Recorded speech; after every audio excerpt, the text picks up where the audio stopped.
behalf of Kerala State Council for Science, Technology and Environment, I extend a warm welcome to all the participants to the second month program conducted as part of the Azadi Ka Amrit Mahotsav initiative of Government of India. The program conducted to commemorate the 75 years of progressive India. The Department of Science and Technology, Government of India, and state S&T councils have joined hands in organizing the 1 month, 1 theme initiative as Vigyan Utsav.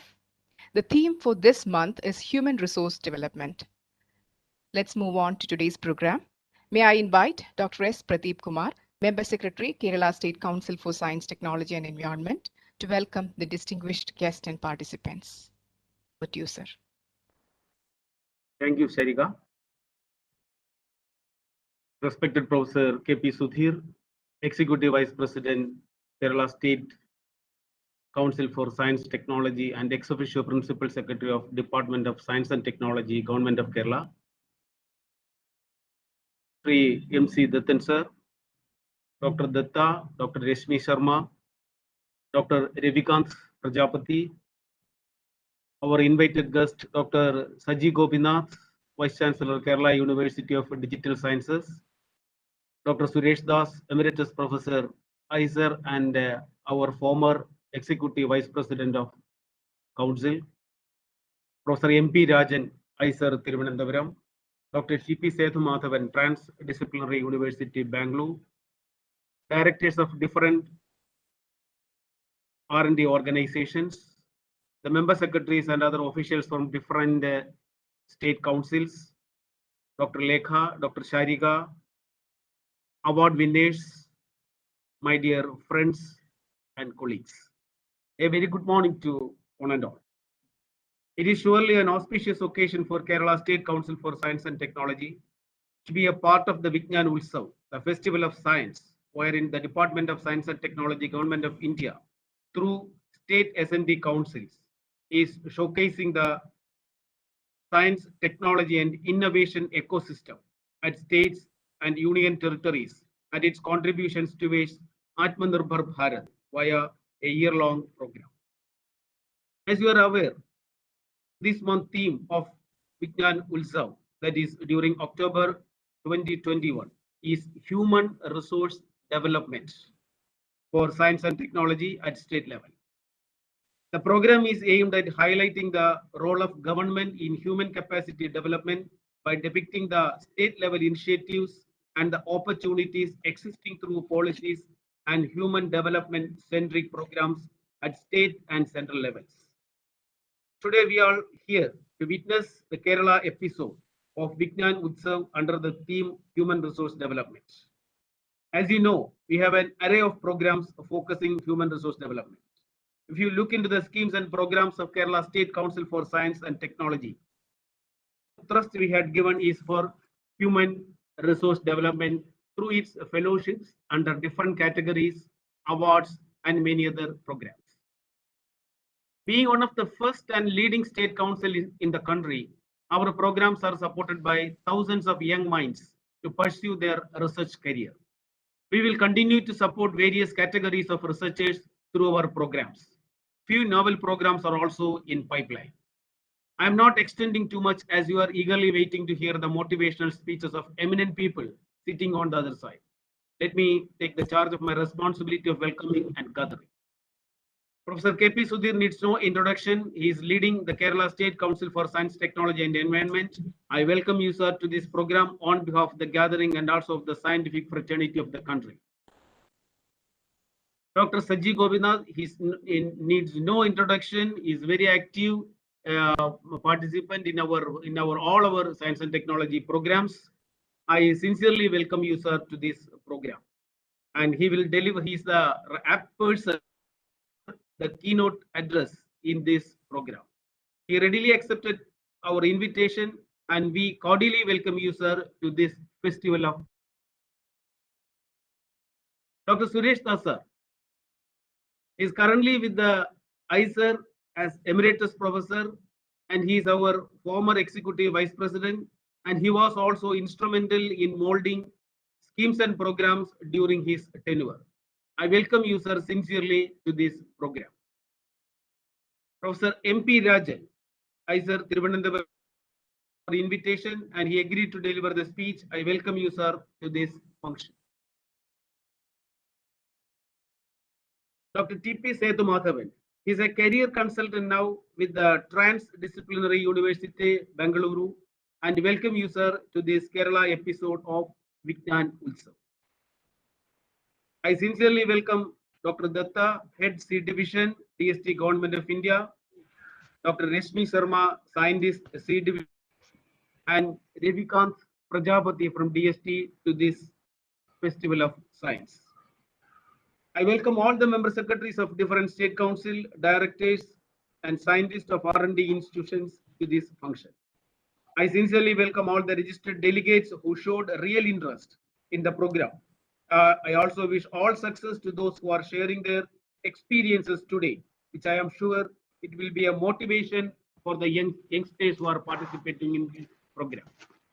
I welcome all my friends and colleagues and all scientific fraternity to this function. Let me conclude by requesting you all to envision the India of tomorrow, the India which will merge the best of tradition with the most modern global outlook and work for it. My colleagues, especially Dr. Lekha, who is working hard for the past few weeks for the successful conduct of this program.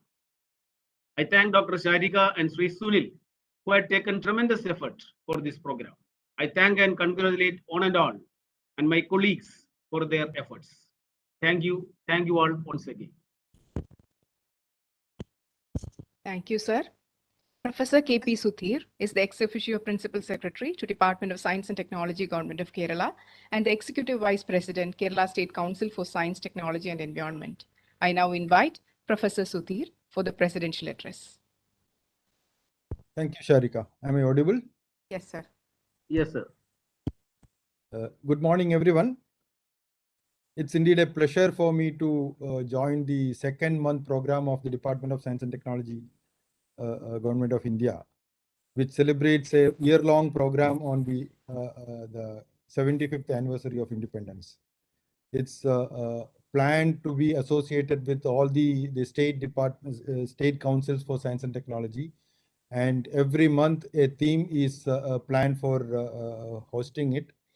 And all the S&T councils of the states are asked to present or formulate a program on each day, a specific day. And today is the turn of Kerala State Council for Science, Technology and Environment.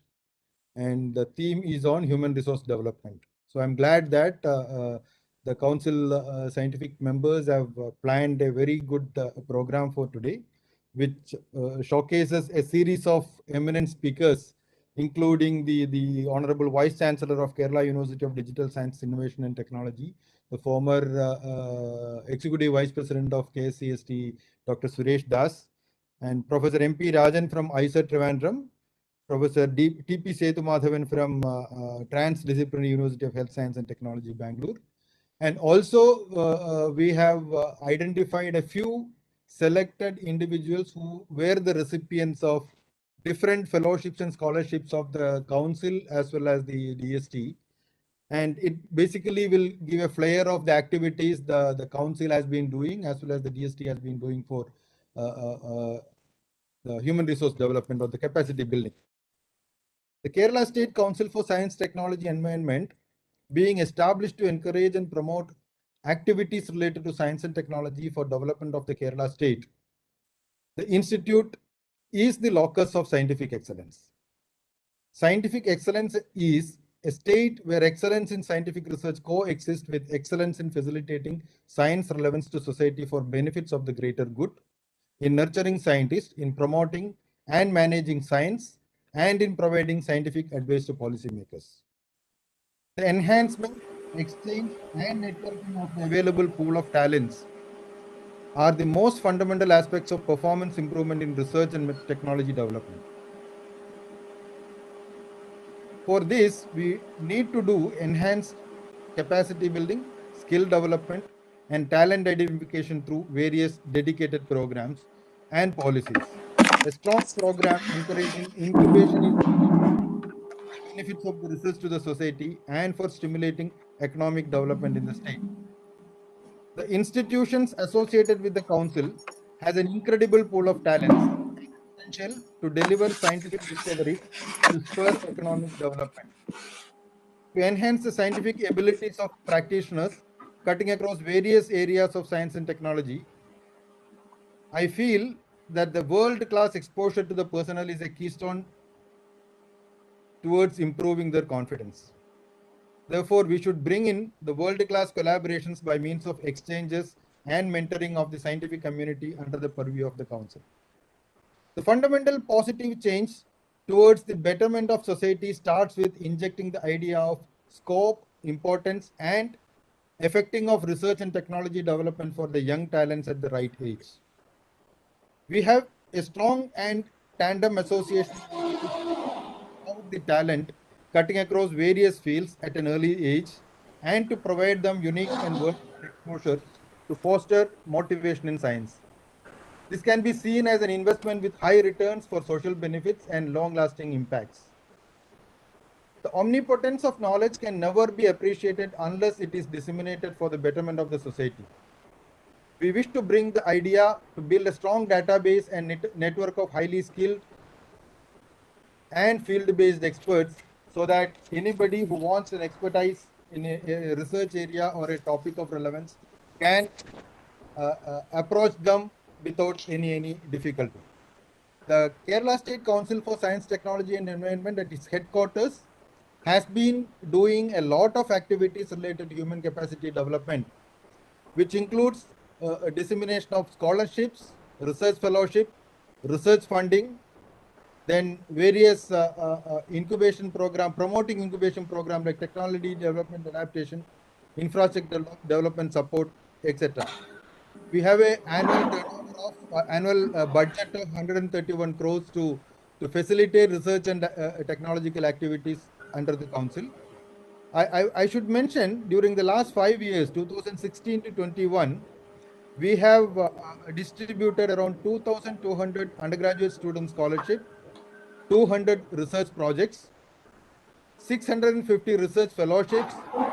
All these are at par with what Department of Science and Technology, Government of India also, which has resulted in around 1,500 peer-reviewed journal publications, 120 books, and 10 patents. So therefore, I feel the support given by the State Council as well as the DST is very much influential in promoting the science and technology in the state and also for the human resource development. I'm sure that my colleague Dr. Lekha has made a presentation of the details of the capacity building activities of the State Council. I don't want to elaborate much on this, and I wish this function a very success, and thank you very much for inviting me to preside this function. Thank you very much. Thank you, sir.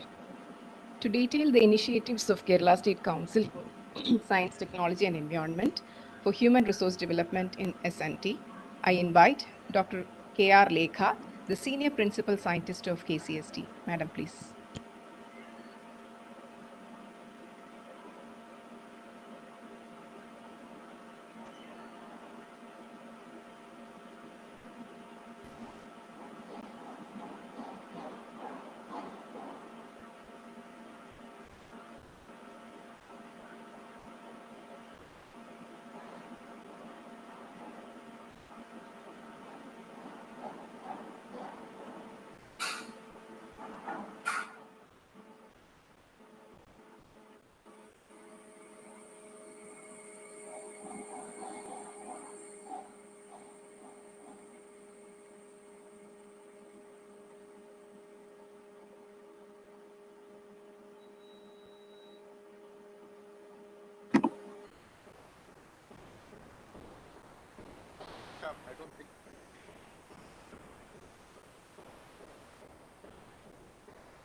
Hello?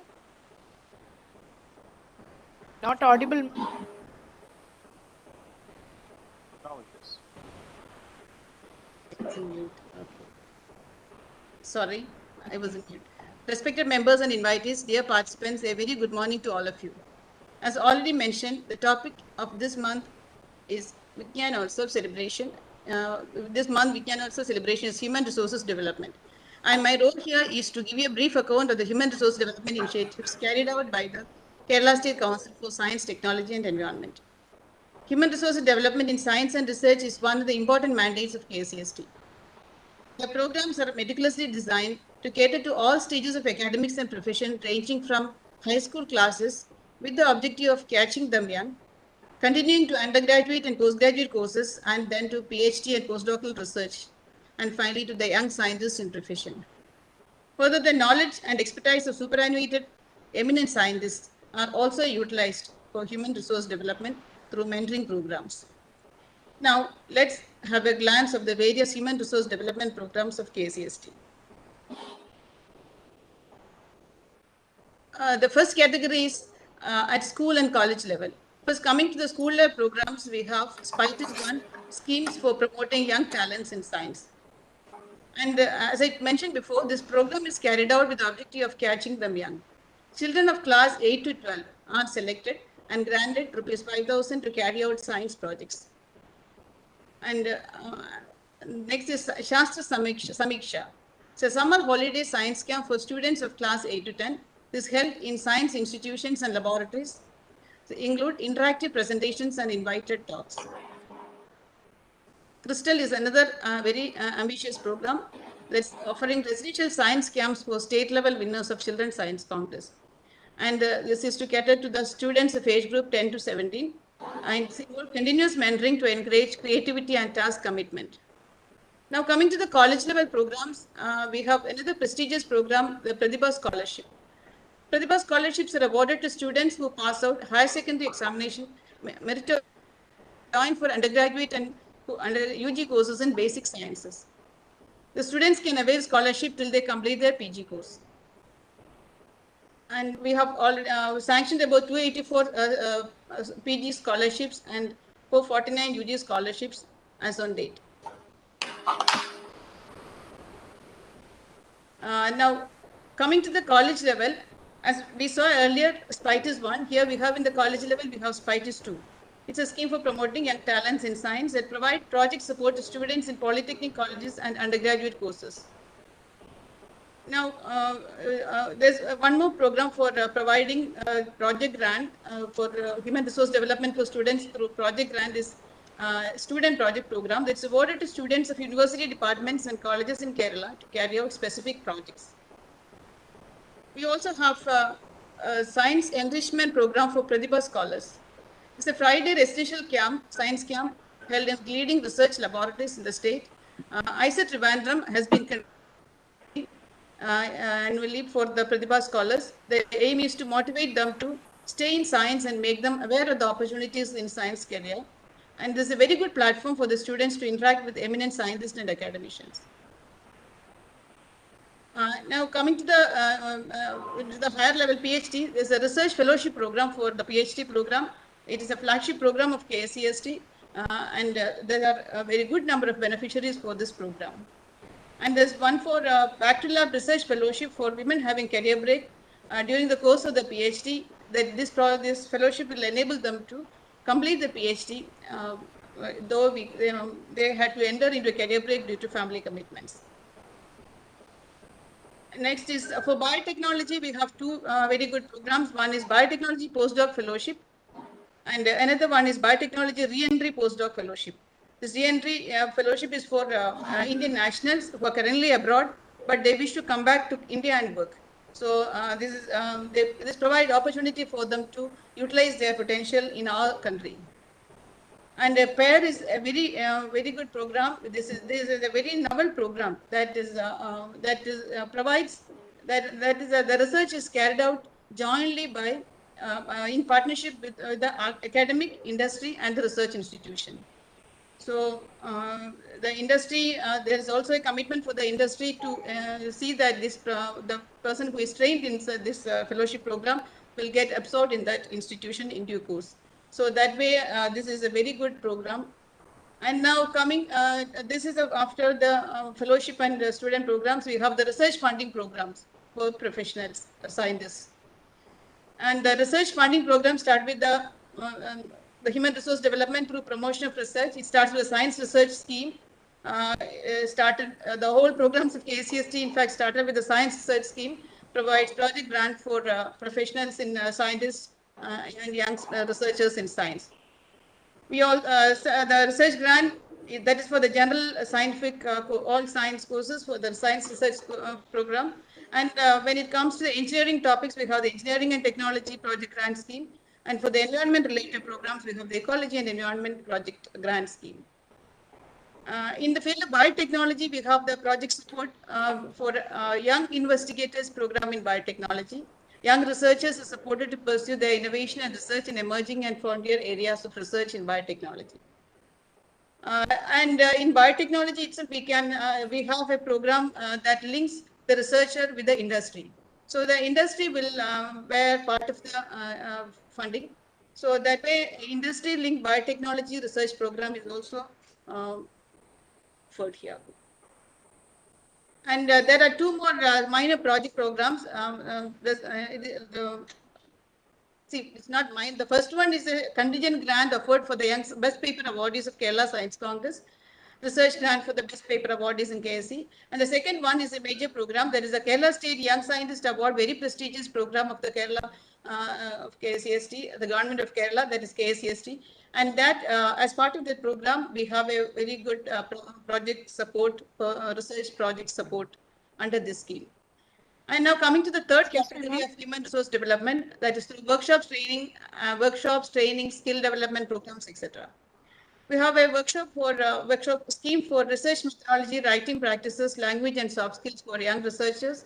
And this is also a very good program because many youngsters who have just started their science research for PhD or otherwise, they have all shown interest in attending the staff at KCST and R&D centers. And one-day awareness program for women on technological advances in transforming women's lives.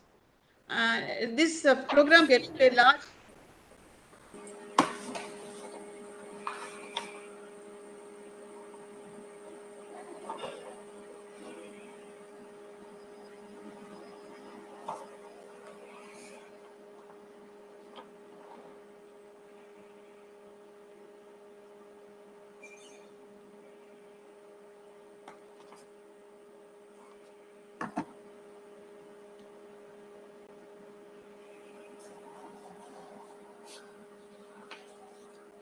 training programs. We have hands-on training or demonstration biotechnology-related rural innovation topics. General training for it is actually a general training program for the public on biotechnology-related topics. And we have advanced training on specialized topics in biotechnology. In leading research labs to benefit postgraduate students and researchers. And we have a specialized training program in biotechnology area that is especially for the PG students. There's one program for industrial training for the PG students and industrial association for mid-career scientists and skill upgradation training for mid-career scientists. So these programs come under the biotechnology field.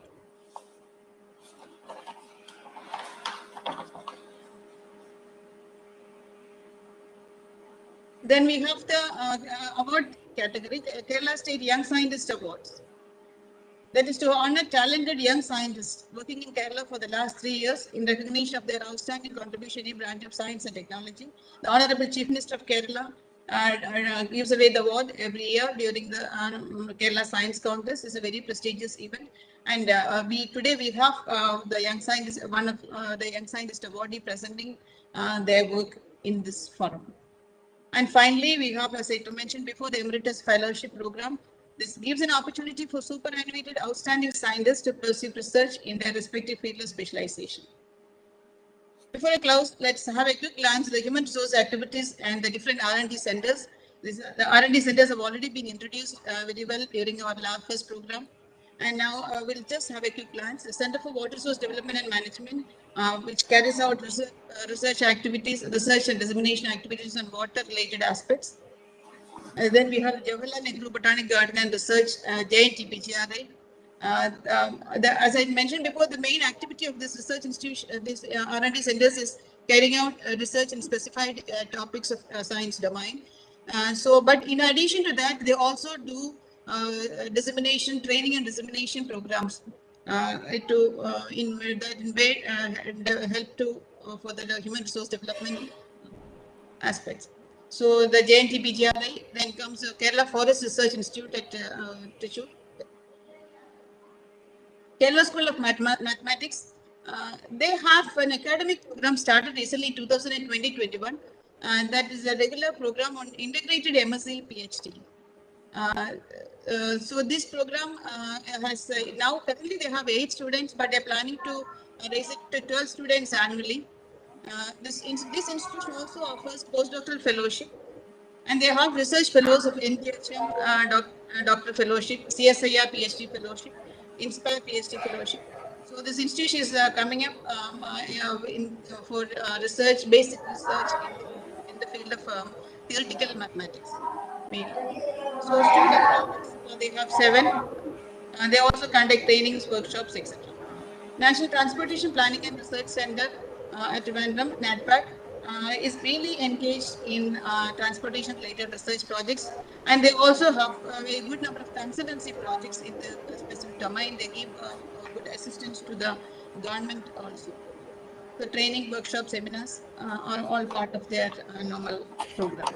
Srinivas Ramanujan Institute of Basic Science is a very young institution, and the main activity is providing training, workshops, seminars, etc. And they play very role in the human resource development in terms of acquiring knowledge in basic sciences. Then Malabar Botanic Garden and Institute of Plant Science, specifically some research projects are around 20 seminars, also part of their activity. So with this short presentation, wind up. Thank you all for the patient listening, and thank you very much.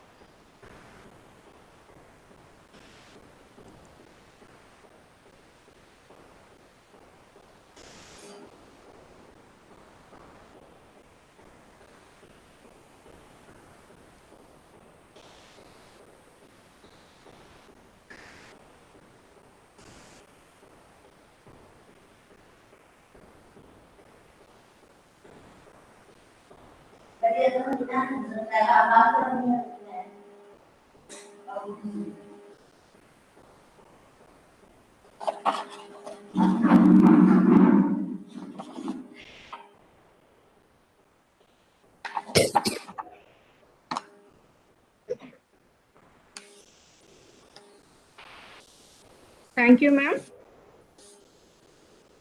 Dr. Saji Gopinath is the Honorable Vice Chancellor of Kerala University of Digital Sciences, Innovation and Technology.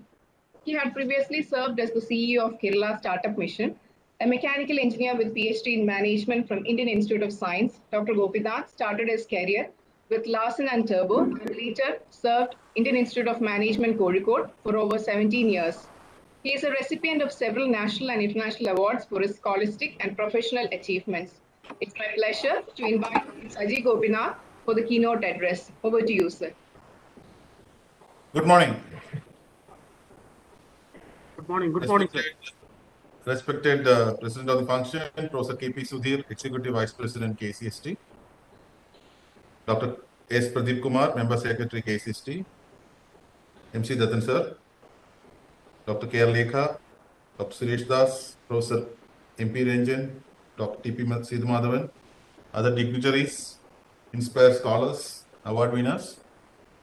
It's a great privilege for me to be a part of this Vigyan Utsav.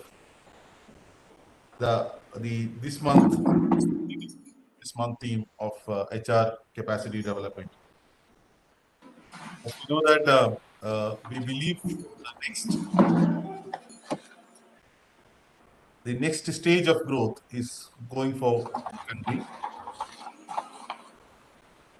Atmanirbhar Bharat taking shape.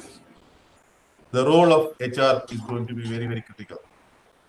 So let me just share some of the thoughts on a short PPT where we will look at how the India going forward into the next leap of growth, lead the country to the the leadership position in technology. So I hope my screen is visible. So basically, I thought I will speak on three themes. We know that look at globally, the research productivity growth, India is actually doing very well in the last 15 years. So please, all of this, mute your mic. Please listen. All of this, please mute your mic.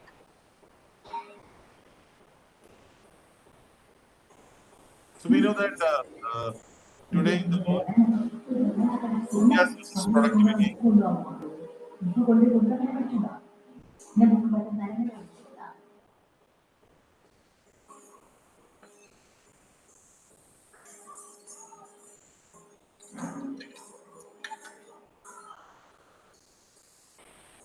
India's research productivity is just behind US and China, with close to around 200,000 research publications being published per year, and that too with a very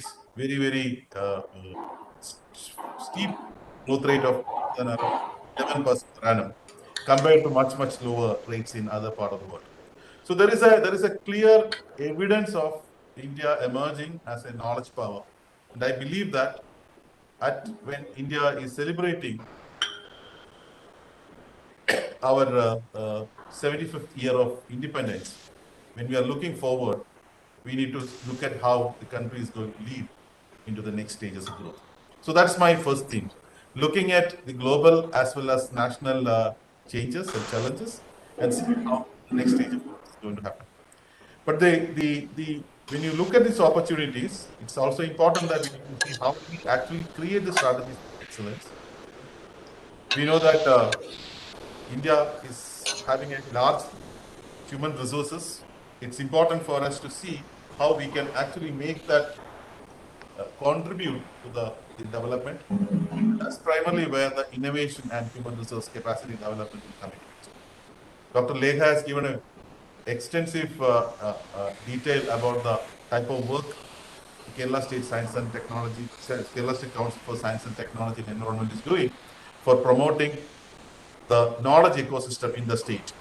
So I just wanted to add to that, looking at one of the elements, which is a startup ecosystem, as an additional element which can actually look at fostering the innovation. So these are the three themes which I thought I will speak about. How India is going to lead in the next world, and why India should lead in the next stage, the opportunities available, how that is actually can be done through innovation, and how the innovation can actually be translated into action through startup and the other things which we have discussed. So if you look at the globally, we actually have a paradoxical situation. The global labor market, the labor availability is actually going down, especially the conventional countries which used to provide the high-end knowledge jobs are actually in the declining stage. And on the other side, this is obviously almost like a cliche where we speak about the demographic dividend, but we know that India being a young country, and it has got a sharp increase in its resources, knowledge resources. I already gave you the case of how research productivity is increasing, how the various agencies led by the Department of Science and Technology and various state councils are actually creating the knowledge ecosystem in the country. So many different activities happening. There is a very great potential that almost all the one out of every 3 jobs which is going to be created for the next 20 years in the world can actually be for the Indian. And this is more relevant in the context of the pandemic, because the pandemic actually changed the socio-political system in the world.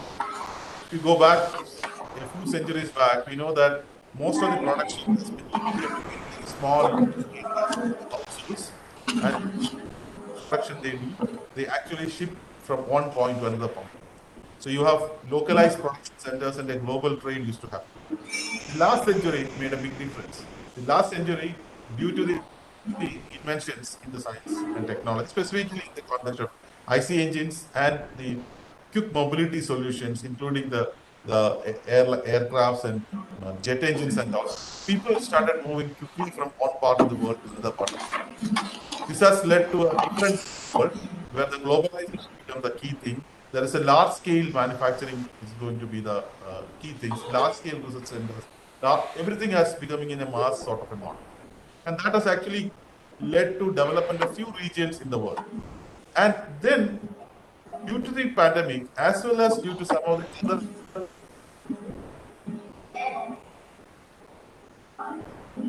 production is getting centered in smaller areas, while using technology, we are able to aggregate at a global level. So the limited mobility, the changes in the social political situations, all of them actually led to from a globalization to a localization sort of model. We have seen during the pandemic how the Indian industry has actually responded to the challenges by creating a large number of new products and services. So the result of all these is basically what is basically an exponential increase in the local entrepreneurship and job opportunities. And that is basically where the Atmanirbhar becomes a very, very important area. In the days to come, the India will actually have a decentralized manufacturing infrastructure, which actually leverages on the science and technology to leap forward to the days to come. But to do that, we really require to ensure that our people are capable for doing that. And the remote working models, etc., which is coming as a key thing, actually ensures that an overall inclusive development is actually possible. Along with that is the technological development which is happening across the world. We know that the major changes in the world, major world orders has happened always through technologies. It was a textile technology, the textile, the steam engines, locomotives. This was basically which drives the first wave of change in the world. We call it as the first industrial revolution.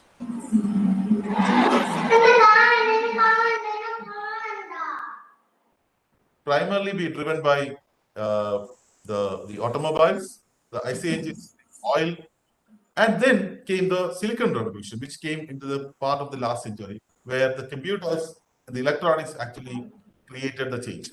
Now we are in the fourth, a revolution where the biological, physical, and digital world is actually coming together.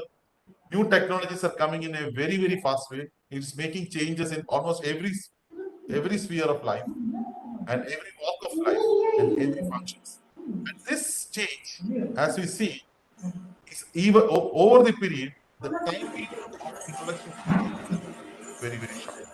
So we are actually having a very interesting situation in front of us. And when India is celebrating the 75th year, and we are into the next stage of where we have a technological development which is happening, which is supporting country.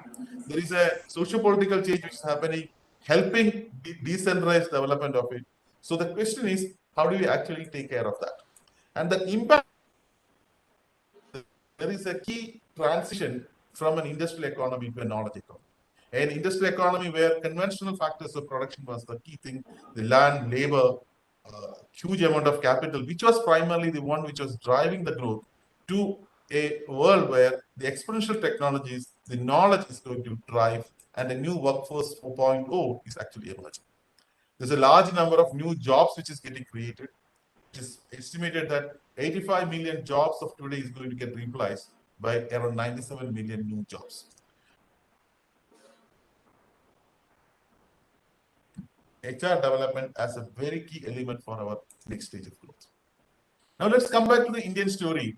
Our honorable Prime Minister, just before the pandemic, has given us a challenge of converting India into a 5 trillion economy into in a matter of 5 years. Now, interestingly, at that point of time, India was around 2.7 or something, 2.7 or 7 or 72 trillion is basically the number which we had at that point of time as far as GDP is concerned. From when you want to grow from a 2.7 trillion to around 5 trillion economy in 5 years, the basic finance tells you that if you want to double in a 5 years, you need to grow at around 14% per annum. So the challenge the Honorable Prime Minister gave to the people is that how do we actually grow a country at 14% per annum every year, while the India always used to grow at around 6% or 7% sort of a thing. Now that can happen only when you leverage on innovation, you leverage on technology, you leverage on science, and come out with exponential solutions which can actually drive the growth. And that also leads to a huge amount of jobs available. It is predicted that around 5 million jobs per year is going to happen. So 10 million per year jobs are going to happen in the next 5 years because of this growth. If you look at each of the sectors, you can see this thing. It's evident. So the emergence of a service sector and an HR development is actually the key thing which will realize the dream of country leapfrogging in the next 5 years to the next higher level person. And that's the context in which I think we should look at Kerala. Kerala conventionally has a challenge of not having large amount of natural resources or large amount of land, and conventional factors of production is not there. But we have a large number of educated youth. We have a much more inclusive education system. We have a system where even in our science and technology sector, 50% of the women, 50% of the experts are actually women. So you are primarily looking at a very inclusive society with a large number of educated youth and a very strong social infrastructure, and conventional affinity towards knowledge jobs will actually make Kerala as a key resource hub for the world person. So maybe at this point of time when we are celebrating the Azadi Ka Amrit Mahotsav, one of the things which we need to start looking at is how do we Kerala jump into the knowledge economy wagon in a big way.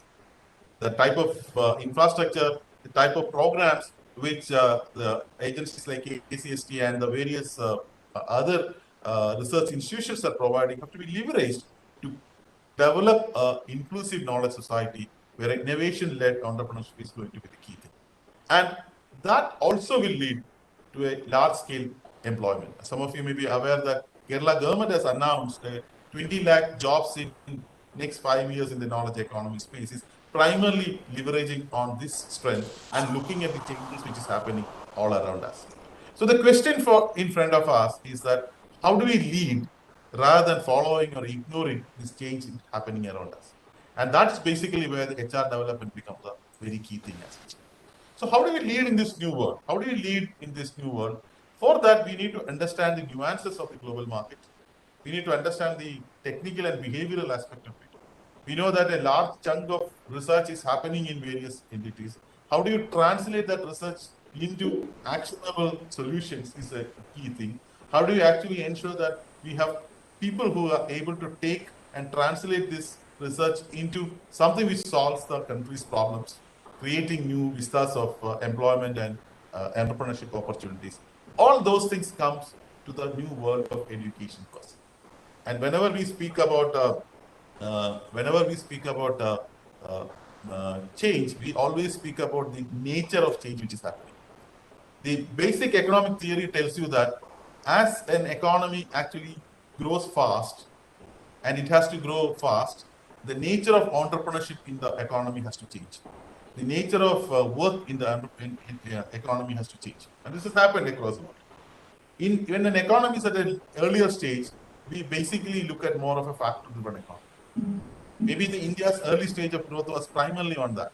We created large factories, we created people who are able to do work on there, but we have not really looking at the next level of growth. And at this point of time, we are actually moving from that factor-driven economy to what we call as a. So the next stage of growth of the country, as far as the human resource development is concerned, which in turn will translate into the faster economic growth, is primarily to make India as an innovation-driven economy per se. There are other economies in the world which have done smaller, larger economies which have done. That is the key theme in which we may have to actually look at our future person. So how do you do that? How do you create that innovative mindsets? Any innovative mindset by the change of the process of the education. And process of education, when we look at, we have three key pillars to that. The knowing part of it, the doing part of it, and the being part of it. So when you think about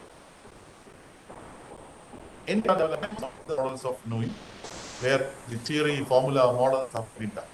We also have systems and which actually support the doing part of it, the practical. The third part of it, which is what we call as a being, is basically where this is translated into something which is actionable, looking at the key human values and creating the character person. And that can happen when you are looking at three elements: the support the classrooms, support the labs with the internship and the startups person. So that's basically where the ecosystem go into the next stage, where the startup ecosystem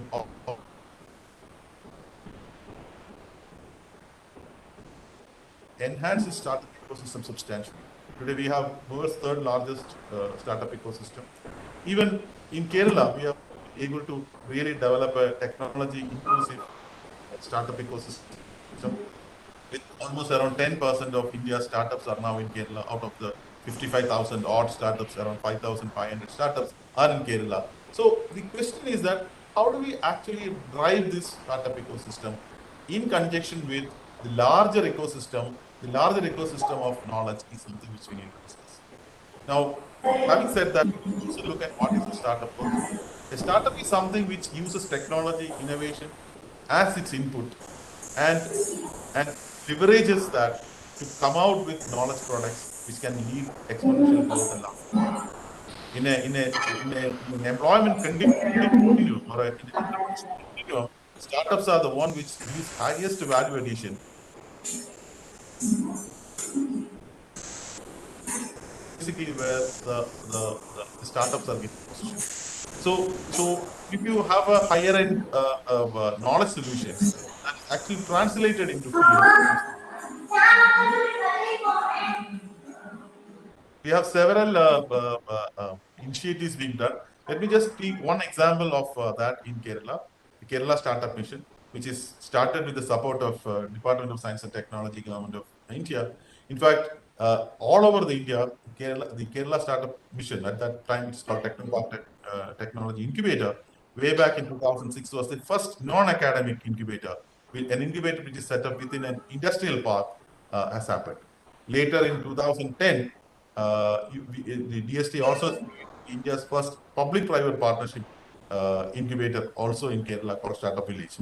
So all these things are actually helped us to develop a pipeline of startups, and several of the products which has actually been gone into the market with a lot of laurels from across the world. So what do a startup mission or a startup ecosystem do to support this innovation-driven resource development?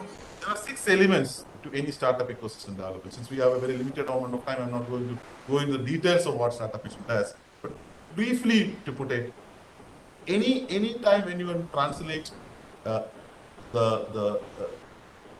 entrepreneurship into a ecosystem, to ensure that people actually develop with innovative mindsets, and it is important that they have to be inspired. So there's a lot of programs and procedures and systems which actually provides the inspiration for that. They inspire people to do something big, inspire people to do something which is beyond the obvious, inspire people to solve larger problems of the society, leveraging on the technological strength available, leveraging on the knowledge available in the larger ecosystem. But we also need to ensure that we need to educate people. And that is basically where the startup mission set up innovation and entrepreneurship development cells across the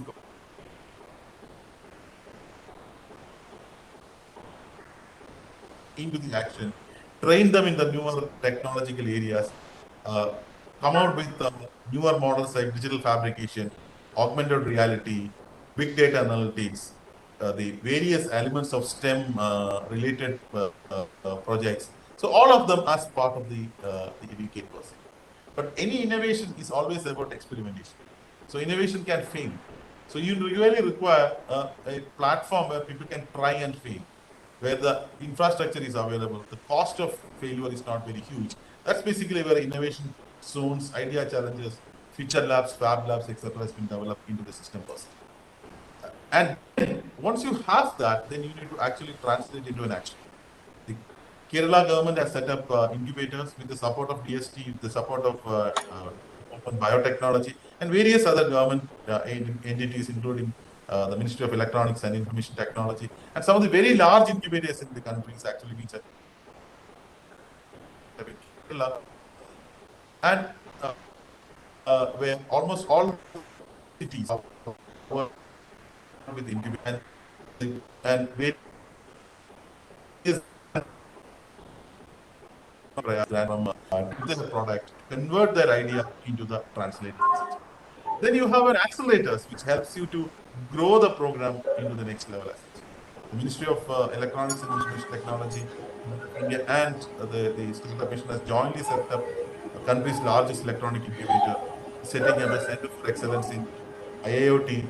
These are primarily to help the acceleration of the program, acceleration of the startups into the next level person. And finally, you have an impact where you ensure that the solutions are actually being implemented in the field. People are benefited with that, and at the same time, there is an economic benefit comes in. So basically, a whole support at various stages of growth is actually being given. So the research the research ecosystem which provides the people with the right skills to do the research, a startup ecosystem will complement that to ensure that this gets translated into action. And in this process, we create a large number of people who are capable of developing decentralized entrepreneurship, technology-based entrepreneurship into the ecosystem. Because as I said some time back, if India has to realize the Atmanirbhar, it's important that we need to be very inclusive. We need to ensure that the strength of science and technology reaches throughout the country. We need to have that decentralized entrepreneurship ecosystem to get developed. And that's primarily where the startup missions plays a role. This is also important because the 21st century skills for human resources are not the conventional cognitive skills and conduct skills. It is about complex problem solving skills. It's about the social skills. It's about the system skills. It's the profit skills. This is what World Economic Forum says. All these skills can be taught in a model only an ecosystem which supports innovation, an ecosystem which provides more innovative. And that's primarily where I think we need to go. We have made some early stages of development. That's something which we need to consolidate and grow into the next stage person. So let me close by saying that we are all in the midst of a storm, which has actually created challenges for all of us. So it's basically, but it also can be looked as a great equalizer for us. With resources being shifted from a physical form to more of a digital form, the accessibility of that has become a very important element. And leveraging on that to strengthen our human resources is basically the challenge for us to take this storm to go into the next level. Let me stop by saying that we cannot go back and change the beginning, but we can always start where you are and change the ending. So when we are at 75, we need to actually start looking at how maybe 5 years from now, 10 years from now, maybe the world's largest, most powerful, and most effective economy can be the Indian economy. Thank you very much once again for inviting me for this session. All the very best. Thank you. Thank you, Saji. Thank you, sir, for that inspiring and insightful lecture. And very sorry for that disturbance that happened in between. We are unable to trace it out still now. And I request all others to please mute yourself and listen to what the experts are saying.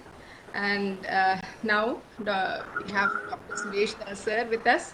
Dr. Suresh Das was formerly the Executive Vice President of Kerala State Council for Science, Technology and Environment. And before that, the Director of CSIR, National Institute for Interdisciplinary Science and Technology, Thiruvananthapuram. Dr. Das obtained his PhD in chemistry in 1981 from the University of Newcastle upon Tyne, UK. After several postdoctoral research positions at international reputed institutions, he joined as head of the newly established Photochemistry Research Unit in 1989 at the National Institute for Interdisciplinary Science and Technology, Trivandrum. There, he was instrumental in establishing a leading group and state-of-the-art facilities for conducting research on basic and applied aspects of photochemistry. He is a fellow of the International Science Academy, New Delhi, and the Indian Academy of Science, Bangalore, and the recipient of several prestigious awards. He is currently the Emeritus Professor at Indian Institute of Science Education and Research, Thiruvananthapuram. I am indeed privileged to invite Dr. Suresh Das to share his thoughts. Thank you. Over to you, sir. Thank you, Sarika, and I hope that you can hear me. You can hear me, right? Yes, sir, we can hear you. No, not clear. Not clear? Is it clear now? Yes, sir. Yes. Okay, so let me thank you, Sarika, and I'd also like to thank Dr. Little louder, please.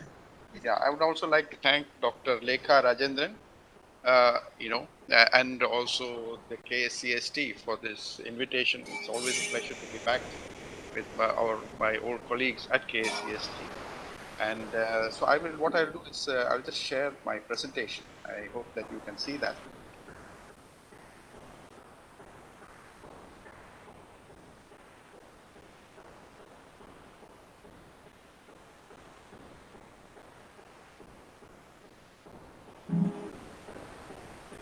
Able to see my screen? Yes, visible, sir, but a little bit louder, sir. Yeah, I'm sorry, I don't know. I'm speaking loud. Okay, sure, sir. Okay, please carry on, sir. Yeah. Yes, sir. Yes. Yeah.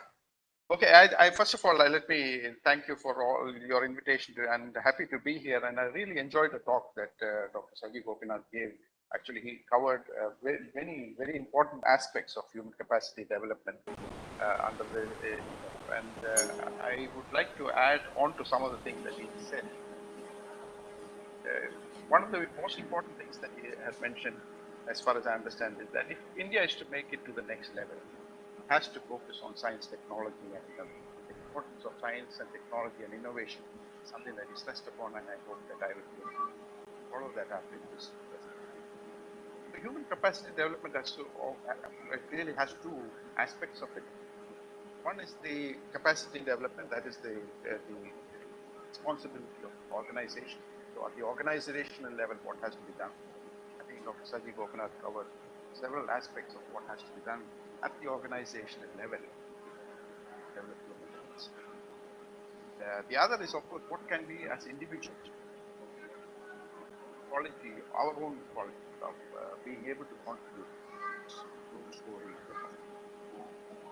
These are the two aspects, and as I said, Dr. Saji Gopinath has focused more on the organizational level, and I would like to, since there are many young members of the audience, I would like to focus on individual capabilities in order to contribute.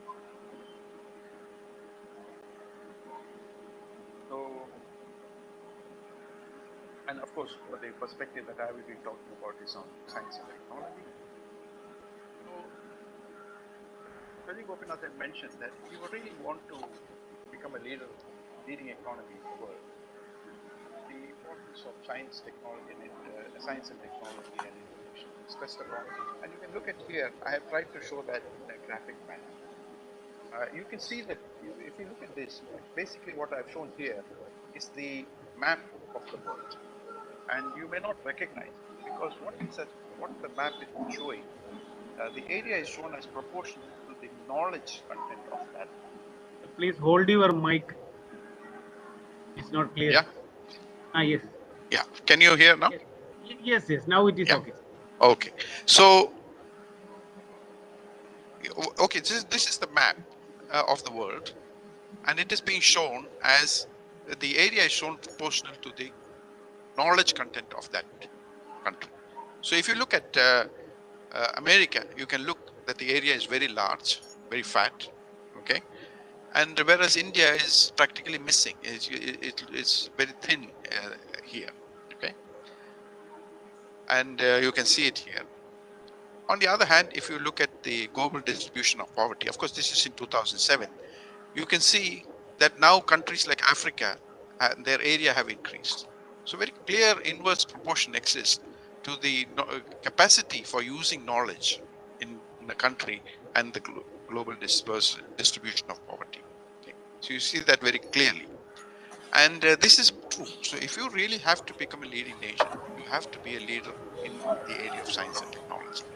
And this is, even if you look at it historically, okay, right from the history of mankind. When we are talking about Homo sapiens, you can see that it was the area which had the latest development in technology. If you go back to the Indus Valley civilization, the Mesopotamian civilization, Egyptian civilization, that time it was agriculture that was the technology.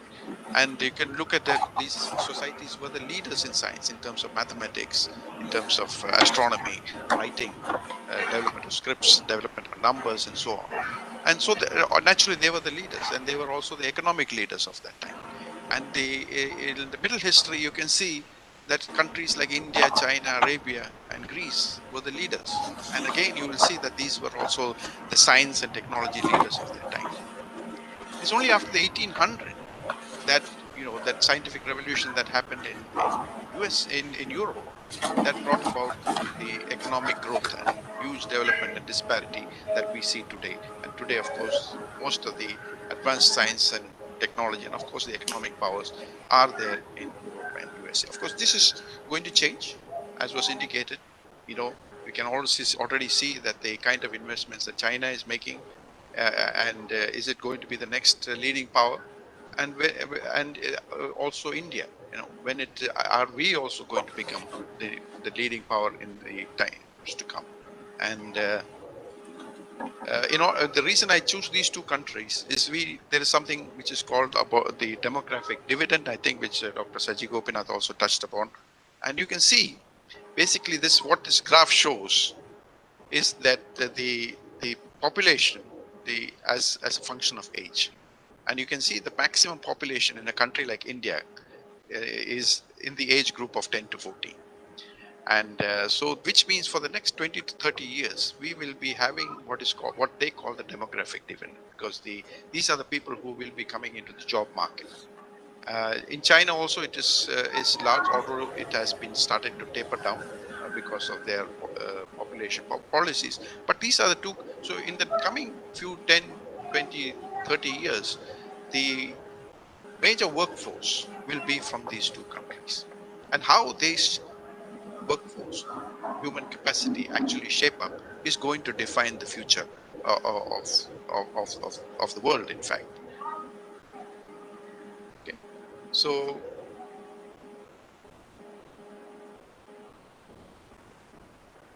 basically at the organizational level, I think the most important aspect is to recognize that the leadership in science, technology, and innovation is an absolute necessary for achieving economic leadership. We cannot trade ourselves to the top. Okay?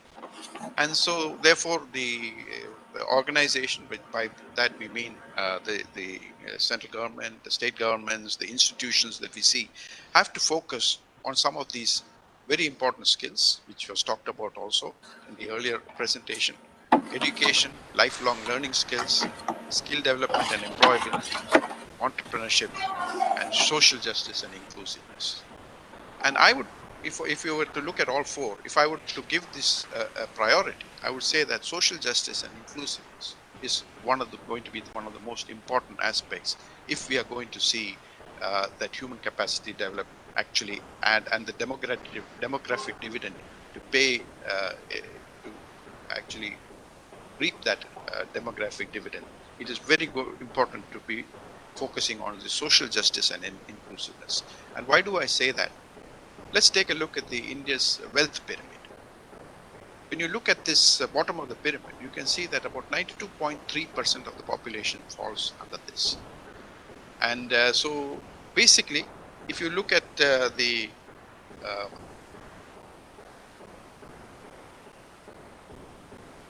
look at the top half of the pyramid, these are the people for whom life is going well.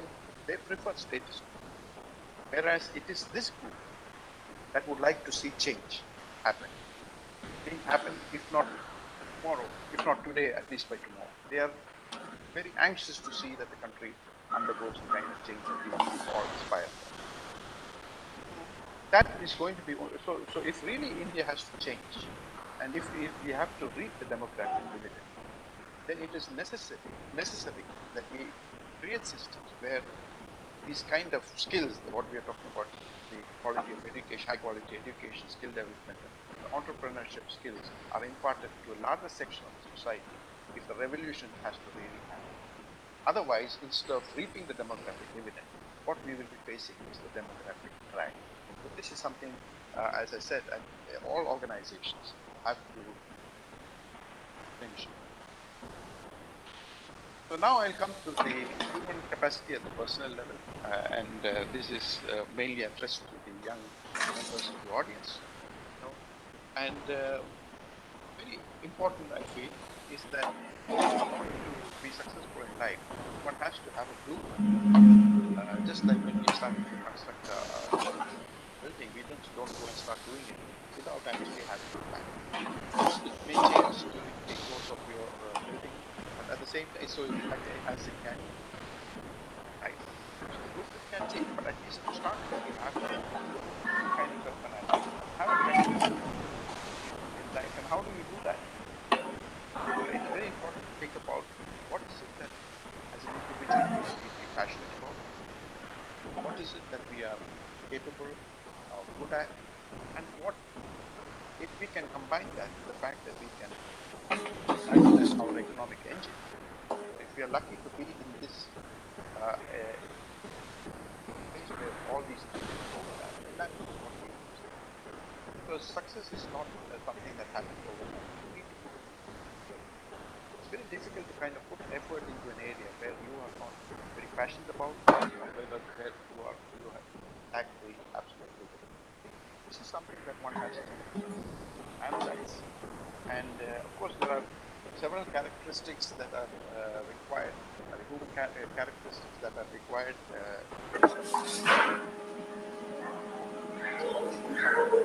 These are something that are required in every field. There are some special characteristics that are required.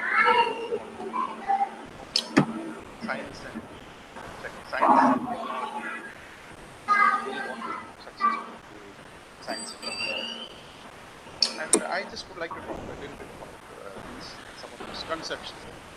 For example, intelligence, knowledge, imagination, creativity, intellectual. Just next few slides, I will talk a little bit about each of these, and then I will stop. And of course, most important, all these don't have like to do follow up.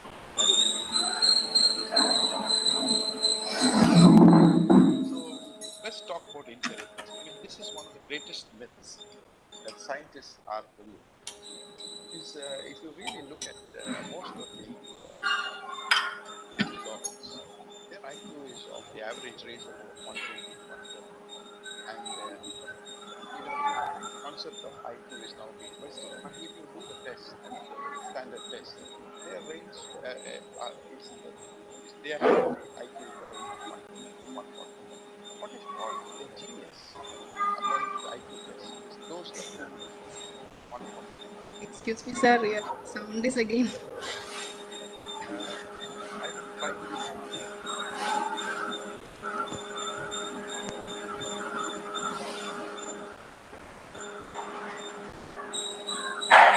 Is it better?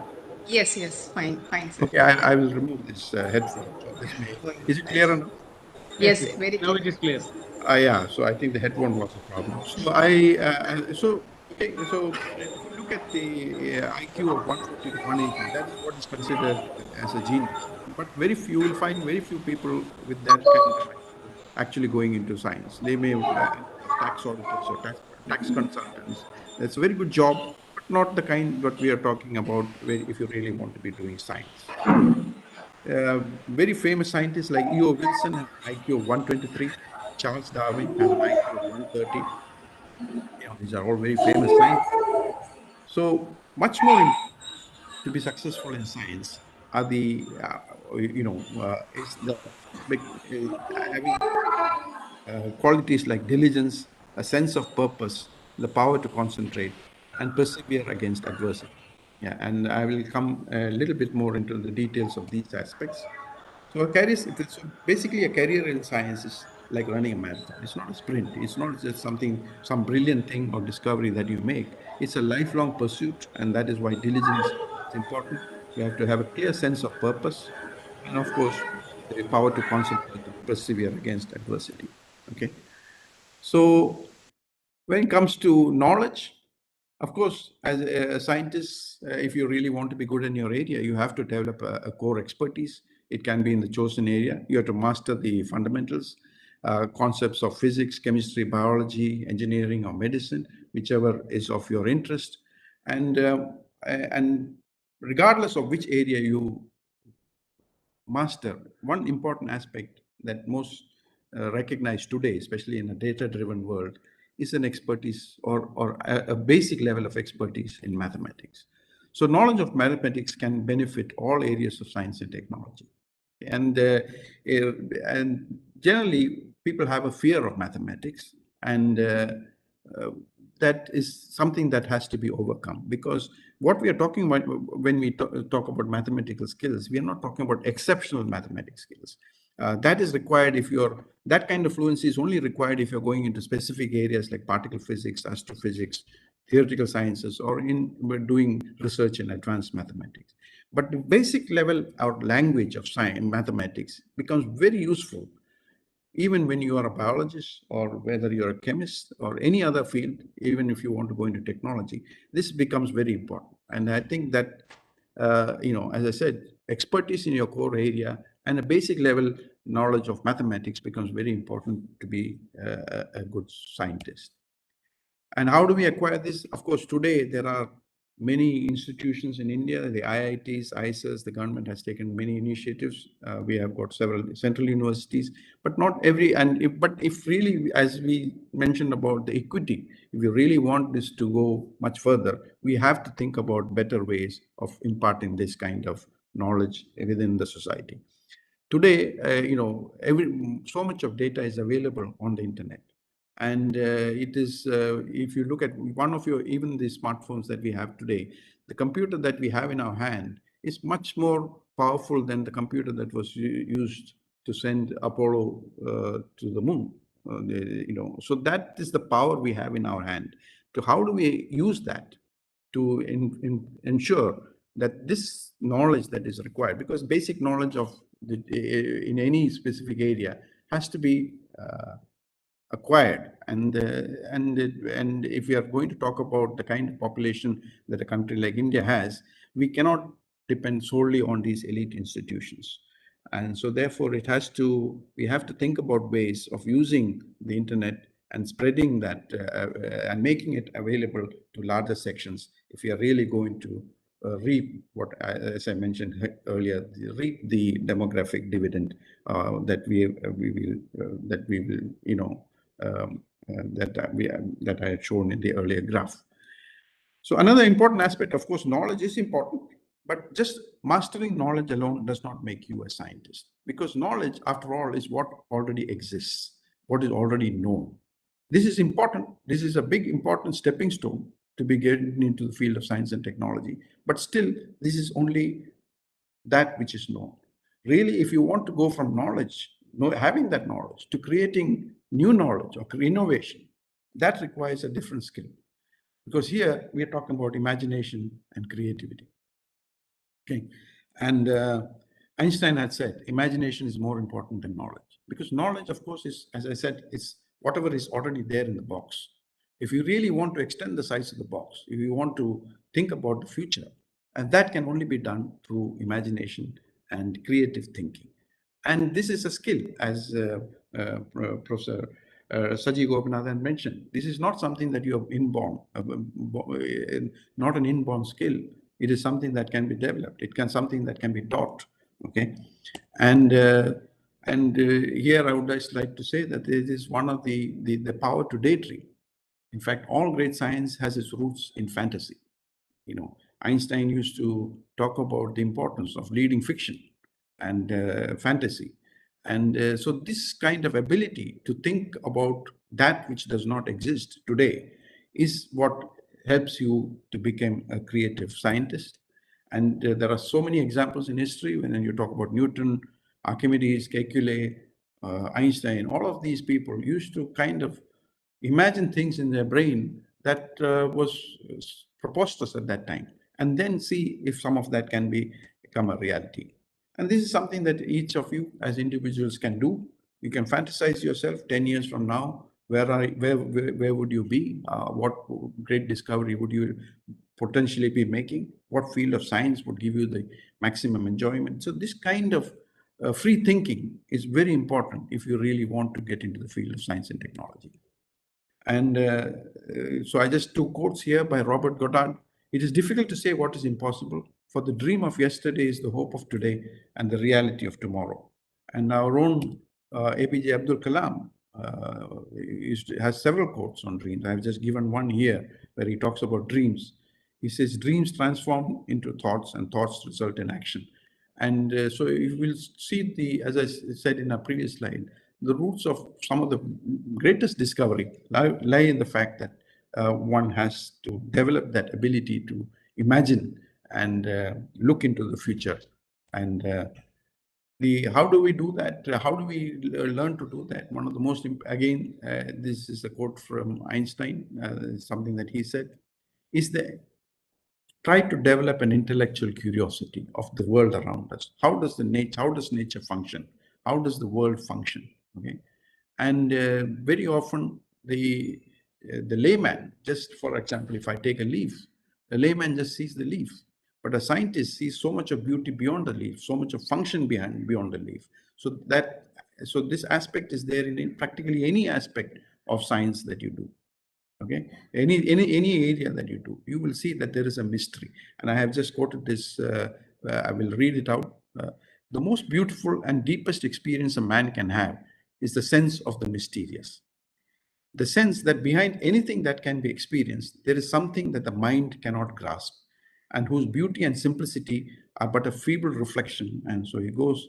So he says, to me, it suffices to wonder at the secrets and to attempt humbly to grasp with my mind a mere image of the lofty structure of all that there is. Okay. So intellectual curiosity combined with the sense of development of imagination is very, very important. So let us say now you can possess all the intelligence, the knowledge, the imagination, creativity, and intellectual curiosity, and yet one can fail in becoming successful in life. And why is that? Because many of us lack the courage to follow our own passion. We are dictated to a large extent by what society demands of us. And so therefore we put aside what we would really like to follow and say that this is what is acceptable. And this courage, unless we develop that sense of courage, doesn't matter if we are able to possess all of those skills, we will end up not being able to really fulfill our true potential. So in science, it's a very interesting, what the meaning of courage is very different from what courage means to a soldier. For a soldier, it means to march towards the sound of the guns. That means that's where the big guns are moving, that's where the action is, and that's where you go. Okay, this is the advice that will be given to a soldier if he wants to demonstrate courage. And for scientists, it's exactly the opposite. We have to march away from the sound of the guns. That is, if there is an area which is very active, some of the biggest, most famous scientists are working on that area, we should try to have the courage to start something totally new and develop that new development and discipline. And that courage is very rare, because one of the reasons that courage is rare is because when we go into areas which are not already developed, the chances are that we will make mistakes. And it is only through making those mistakes that we can develop something that is not yet known. So any innovation, anything that is not yet known, when we talk about innovation, we are talking about creating something that does not exist and bringing it all the way into society.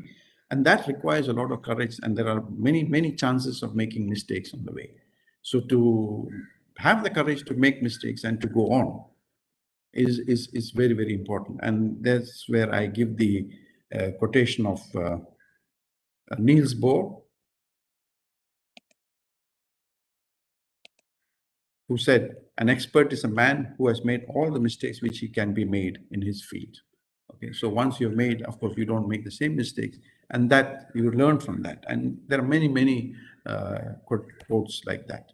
So that is how you really become an authority. And that is, then people come towards the area that you have developed or towards the things that you are discovering. So this is this is a culture that is required if we want to become a scientific leader, because to a large extent what much of the scientific groups do is to try and follow up and make a slight incremental improvement in many of these things.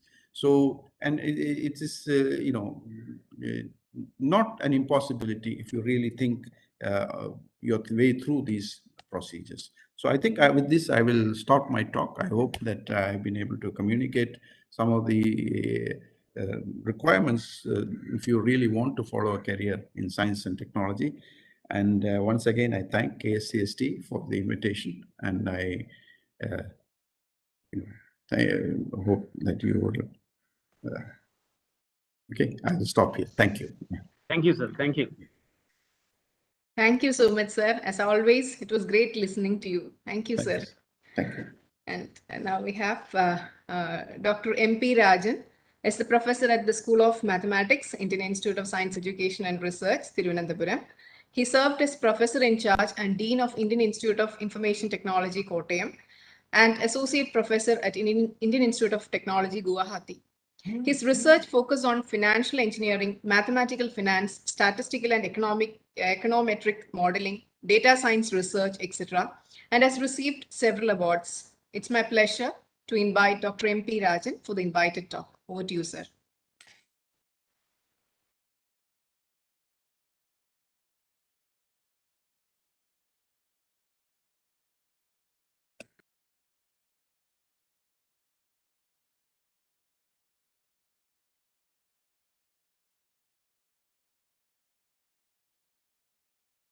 Hello, Rajan sir, you're on mute, sir.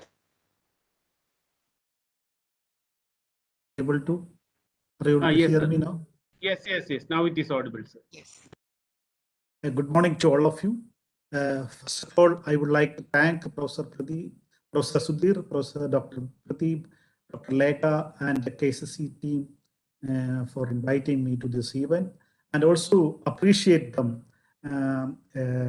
KSST as well as DST, for organizing such kind of event. Okay, so basically, I would like to talk about the role of ISER in the human capacity development point of view.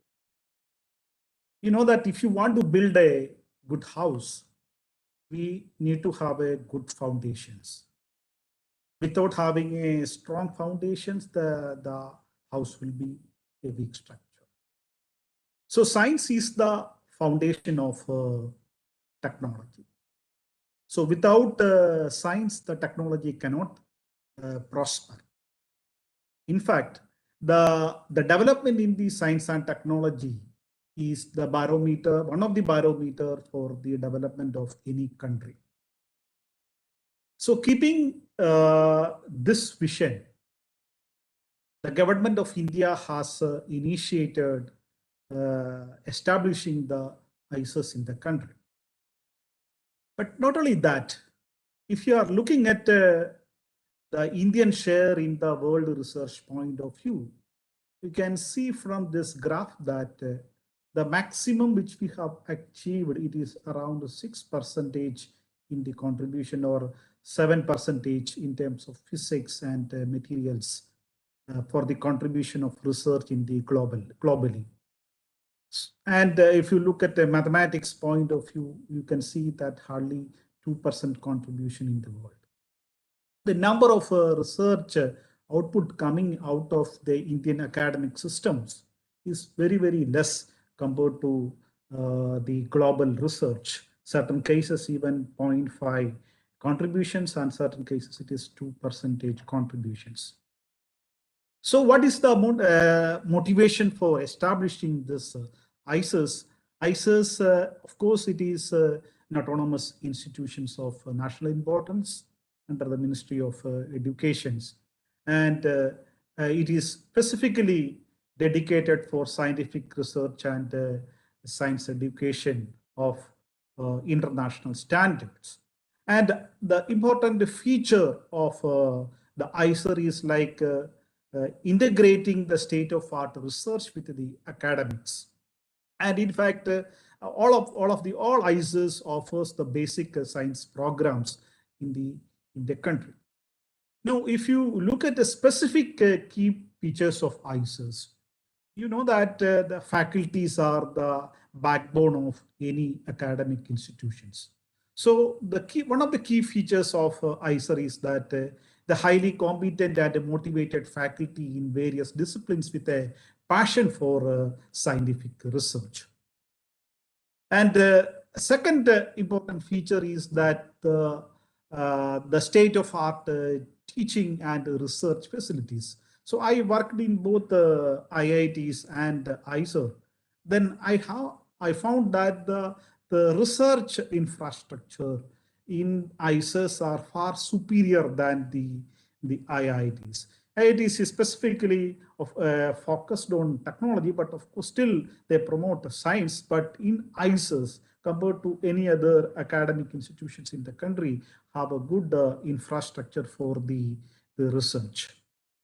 The third important point for ISER is that the undergraduate teaching is integrated with cutting-edge research across the disciplines. Specifically, the students used to do 1 year research in their academic undergraduate program itself. So, I do have a long-term collaborations with the KSST, especially for organizing the science talent enrichment program. And through that programs, in fact, many of the students could come forward for doing research in many of the academic institutions in the country. That is one of the good initiative of KSCSTE, and it has very good impact in the society as well. And ISER's point of view, it has, of course, the eco-friendly green campuses, and intense trainings are given for developing motivated scientists in the country. So the dearth of the scientists in the country, in fact, can be reduced by motivating more students to come forward for research in the country. So another features for the ISER is that they have the MOE with the leading universities in the world, and also lots of collaborations between these institutes. And the students who are studying in the ISERs will have the opportunity to do even the national and international internship program. And the facilities offered by the ISER is very good in terms of the library resources and other laboratories and the residential facility point of view. So if you are looking at the ISER's point of view, there are 7 ISERs in the country. In 2006, 2 institutes have established, one in Pune and another one in Kolkata, and then later in Mohali, and then 2008, Thiruvananthapuram and Bhopal has been established, and 2015 and 16, Tirupati and Berambur has been established.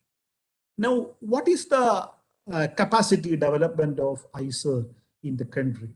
If you are looking at the data of the ISERs, it can be seen that on an average, around 200 students are admitted every year in each ISERs.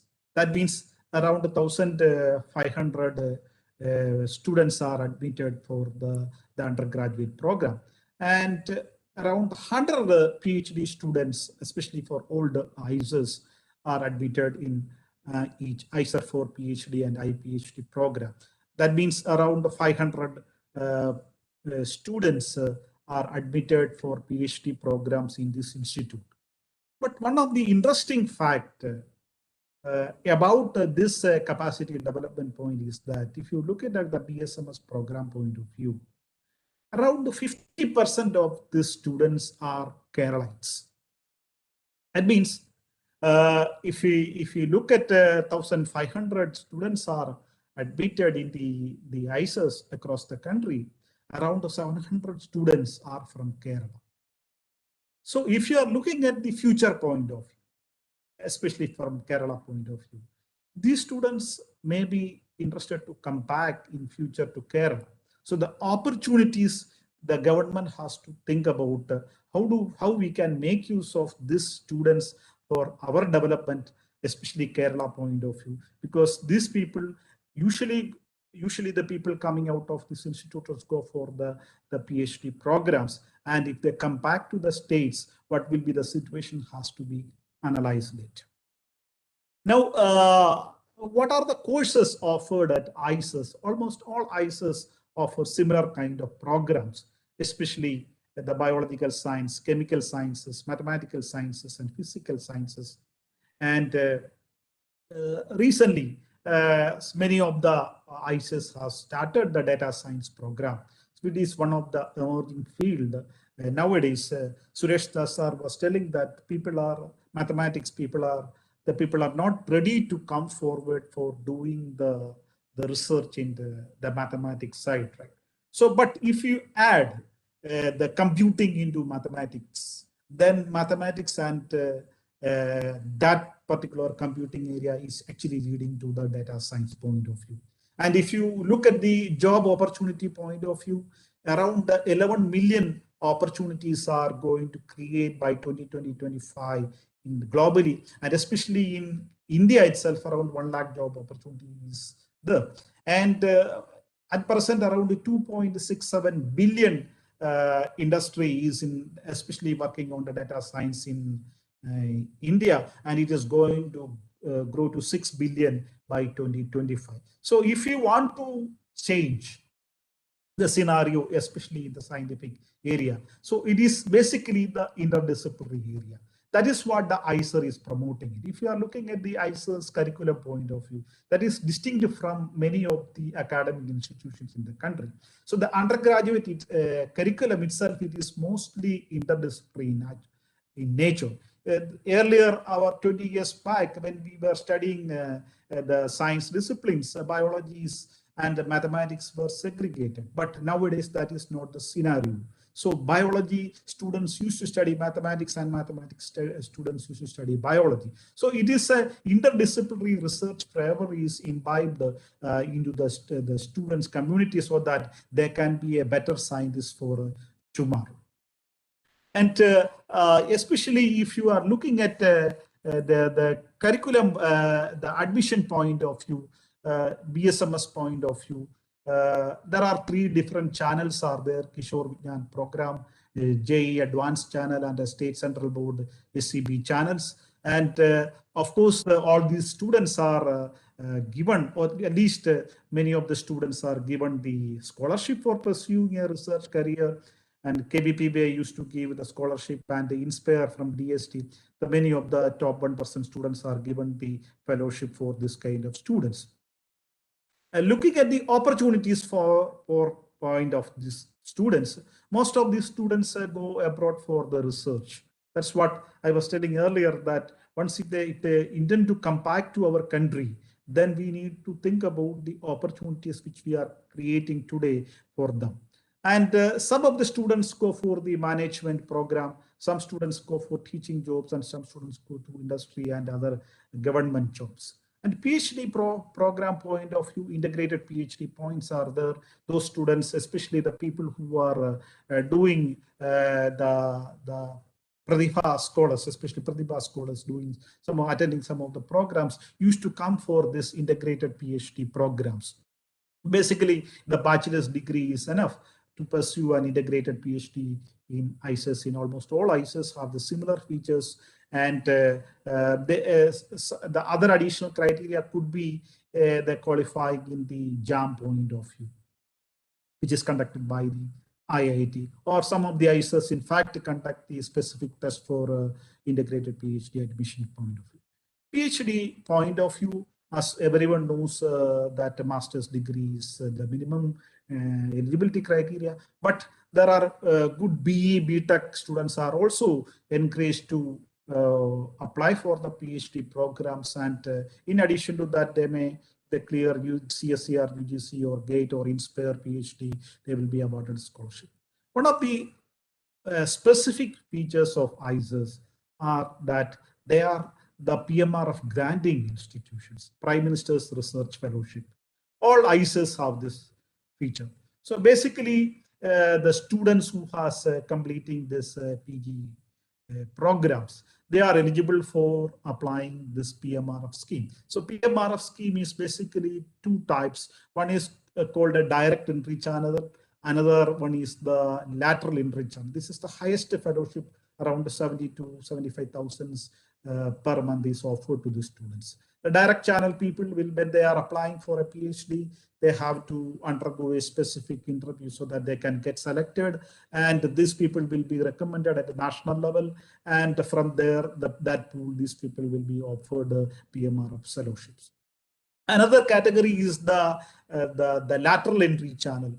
The lateral entry channels, those who are pursuing PhDs in the ICES. Then within, if they are really good, they can apply for this lateral entry program, and it is screened at the institute level and the national level, later at the national level, and then the PMRF is offered to the students for completing their PhD. So a lot of opportunities are there for the students' point of view. And if you are looking at the human, I have to tell about ISEF Thiruvananthapuram. Of course, we offer both BSMS, MSc integrated and PhD programs, and we also introduced the data science programs in the recent past.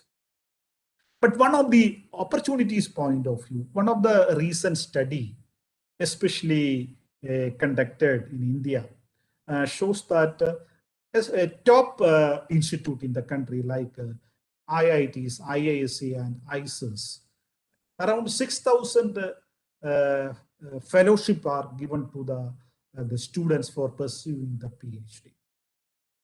And the opportunity point of view, especially if you are looking at the chemistry point of view. The chemistry, it is said that around 800 students are coming out every year from this top institutions like IITs, IISc, ICES, and CSIR institutions. But the number of opportunities for the students to get a job in this academic institution is hardly around 200. So what will happen to the remaining 600 students? So they have to search for opportunities elsewhere. So we need to address this kind of issues. 20 years back, this was not the situations, but this is not a scenario in, especially in the engineering and the mathematical sciences. We still have the difficulty in getting the good people. One of the, I am one of the member of the NAC team, which assess the accreditation for the universities and the colleges. And recently we had a meeting. We were informed that around 55,000 colleges are in our country. And out of this 55,000 colleges, hardly 25,000 colleges are only accredited. And 30,000 the colleges are not accredited. In Kerala point of view, we have around 1,000 colleges, but hardly 200 colleges are only accredited. That means only 20% of the colleges are accredited. Remaining 80% of the colleges are not accredited. So what could be the reason for not accrediting this college has been discussed. And some of the reason could be that the colleges may not be interested because there are different criteria has been imposed.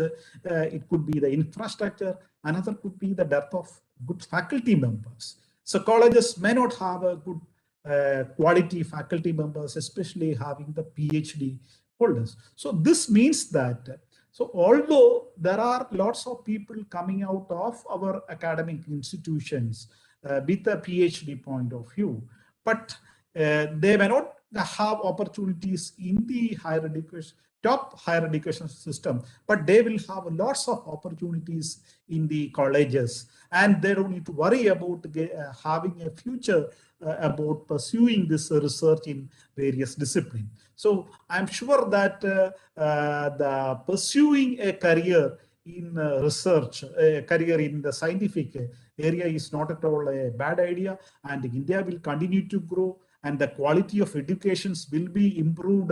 Even our colleges educations can be a high quality college educations because of the research output, the human capacities output coming out of these top institutions. But only alarming things, which as I pointed out earlier, especially Kerala, many of the students have interest in pursuing research in science. Those kind of things the government should certainly take care of. Then the opportunities we have to create for our future generations, and that kind of plan should be in place, and we have to think about it. And that's all from my side. Thank you for listening me.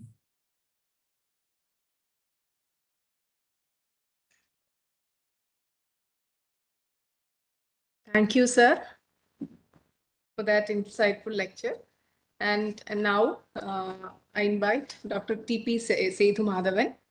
Dr. T.P. Sethu Madhavan is a leading educational career consultant and founder of Edu Startup and facilitator of Startup Village project of Kerala Veterinary and Animal Sciences University. He also served as the director, UL Education at the UL Cyber Park, a leading farm journalist, published several books on animal husbandry and education, and got several prestigious awards. Currently, he serves as the education and career consultant and professor at Transdisciplinary University of Health Sciences and Technology, Bangalore. It's my pleasure to invite Dr. T.P. Sethu Madhavan for the invited talk. Over to you, sir. Can you see the slides? No, no. No, sir. Yes, we'll share, sir. We'll share it from here, sir. Yes, sir. So can you share from your side? Sir, we'll do it. Please share the slides from your side.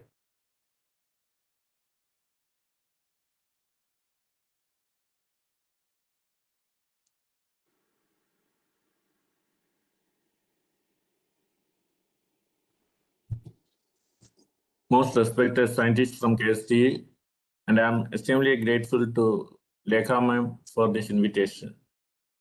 I know the organizers are struggling to meet the time. So my topic is, I'm directly moving to the topic, the role of skilling in human capacity developing. Especially my earlier speakers, Dr. Sajeev Gopinath and Suresh are already detailed about the importance of skilling. Within the COVID-19 disruptions, a lot of transformations are taking place across the world. So within these transformations, say the primary agriculture, secondary industry, and tertiary services sector. So the tertiary services sector grows moving at a very faster pace, and its growth is more than 10% of the GDP. So along with the services, like along with the science jobs, the scientists need to get more human resource development, especially in communication and writing. That's more important. The second thing is, across the world during the COVID-19 era, STEM courses are acquiring more momentum: science, technology, engineering, and mathematics. Then recently, one of the reports from United States say 3% of the Indian scientists in USA contribute 33% of the output of entire United States of America. So see the contribution. So human resource development is an important area we need to look into. At the same time, as rightly pointed out by Suresh sir, say the demographic profile of the people in India, say 51% of the people are of the average age group around 26 years. And 1/3 of the population are of Gen Zers. Gen Zers means they are between the age group of around 18 to 24. At the same time, the scientists requires appropriate skills. When we are talking about skills, 3 skills are more important. That is communication, technical, and domain skills. So within the education, 4 is the more important. First is expansion. Education institutions are expanding like anything in the country. Second is equity, all are getting the opportunity to study. And third is excellence. There are a number of education institutions like ISER, Indian Institute of Sciences, and IITs there in our country. At the same time, fourth is more important, that is employability. Of the graduates passing out from the country and of the postgraduates passing out from the country, the employability is getting reduced, that to around 25 to 26%.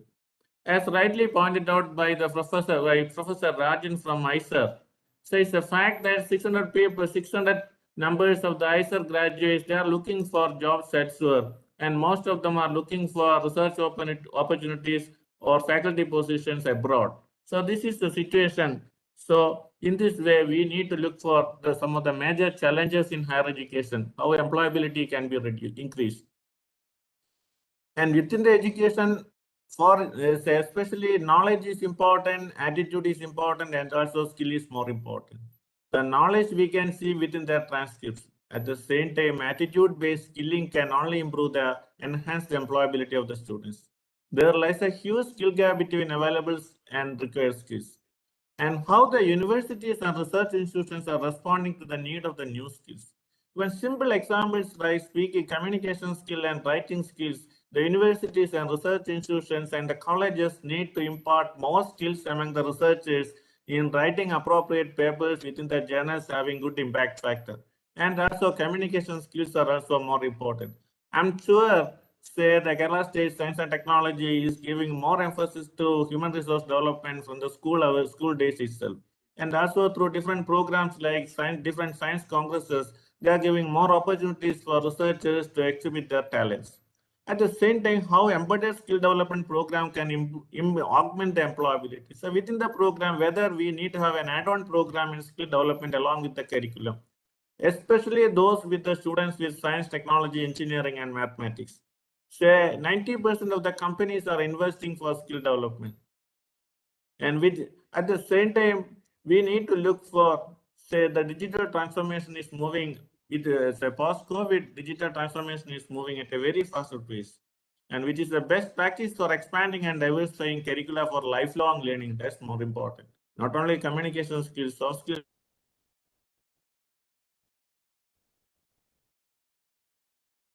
More important. It's a lifelong skilling process learning process in order to improve their employability. So the changing nature of the workforce and the future of the work necessitates the need for reskilling and upskilling. That's more important. So only through appropriate reskilling and upskilling, the employability can be increased further. So within moreover, so please don't change the slides. Okay. So within the changing scenario of COVID disruptions, a lot of changes are taking place. Technologies, advanced technologies are emerging, artificial intelligence, machine learning, deep learning, blockchain technology. A lot of transformations are taking place, and digitalization is moving at a very faster pace. At the same time, ILO has predicted that by 2040, of the total jobs, 40% jobs will become obsolete, and the new jobs will come there under the banner future jobs with the future innovation. So remote working is becoming a reality during COVID-19. So individuals are taking the responsibility for skilling. So skilling with knowledge and attitudinal changes will enhance employability. So only so at the same time, all the research is next slide. So the NEP National Education Policy emphasized value-based education, talent analytics, and also skill mapping. At the same time, emphasized need for internships, assistantships, and apprenticeship programs. So the need for skilling is to build up competencies among the students and teachers. At the same time, it must facilitate placement. So think of sustainable technologies. At the same time, I'm working with the university. It's a transdisciplinary university. The beauty of the university is we are only offering the research programs, and all the research programs are under multidisciplinary approach. So I'm working with different programs like antimicrobial resistance program. So coupled with different agencies, we are working. So at the same time, some work on ethno-veterinary medicine, and also some work on Ayurveda, and also so multidisciplinary research is one of the important areas we can improve the human capacity development programs of the scientists and researchers. At the same time, when we are looking for the skilling also, we need to look for the market first, the market-centered skilling. So what the potential employers are required, what the potential research institutions are required, we need to look for the potential skills and we need to impart that skilling. So interventions in skilling at the academic program, both at the undergrad level and also at the postgraduate level. And also interventions in that the doctorate level requires will improve the or will enhance the employability of our researchers and scientists. Next.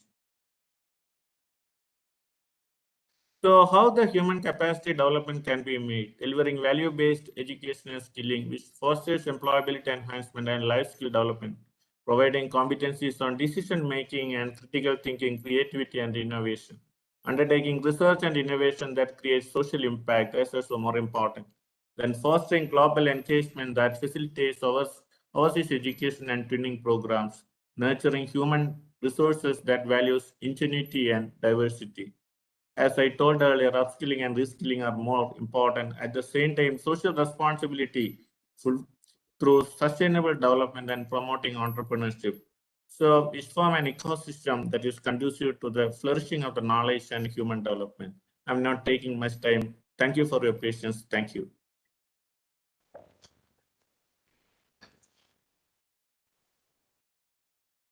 Thank you, sir. Now we have the award winners session. We may hear from an Inspire Faculty Award winner, Dr. Adira P., Assistant Professor, Civil Engineering, IIT Palakkad.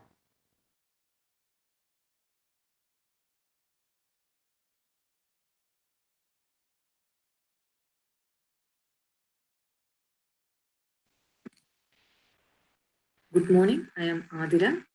I am currently working as an assistant professor in the department at IIT Palakkad. I am a recipient of Inspire Faculty Award from DST in 2015.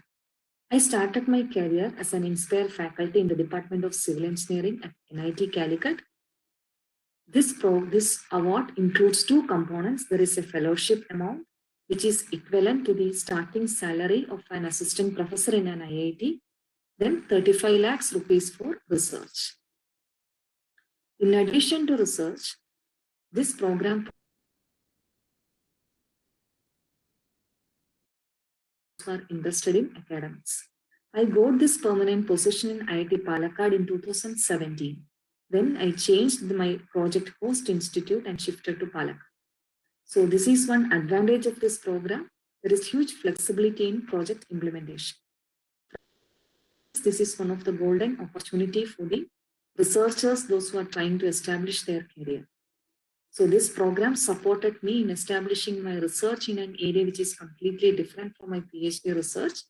As part of this program, I was working on regional scale climate change impact studies on Bharatapuzha River Basin. As we know, Bharatapuzha region is actually one of the climate change in KSCSTE Action Council on Climate Change. The analysis of climate data, 120 years of climate data in the basin indicated that there are strong signals of climate change in the basin and significant variations are observed after 1980. The climate change studies are actually dependent on climate models. These climate models are doing simulations on a global scale. So there is a huge difference in the scale at which we are doing the simulations and the scale at which we are using this information for decision making. In addition to that, the lack of complete understanding on the climate physics and the future climate are adding huge quantity of uncertainty in the climate projections. We are actually developing the adaptation strategies and policy decisions based on these uncertain projected climate. So in my research, I focused on reducing the uncertainty in regional scale climate change impact studies and quantifying the uncertainty. So currently we are actually developing a framework for including the quantified uncertainty in decision making. So other than this project, this program actually encouraged me to apply for other funding options and diversify my research. So in this occasion, I express my sincere gratitude to DST. Thank you.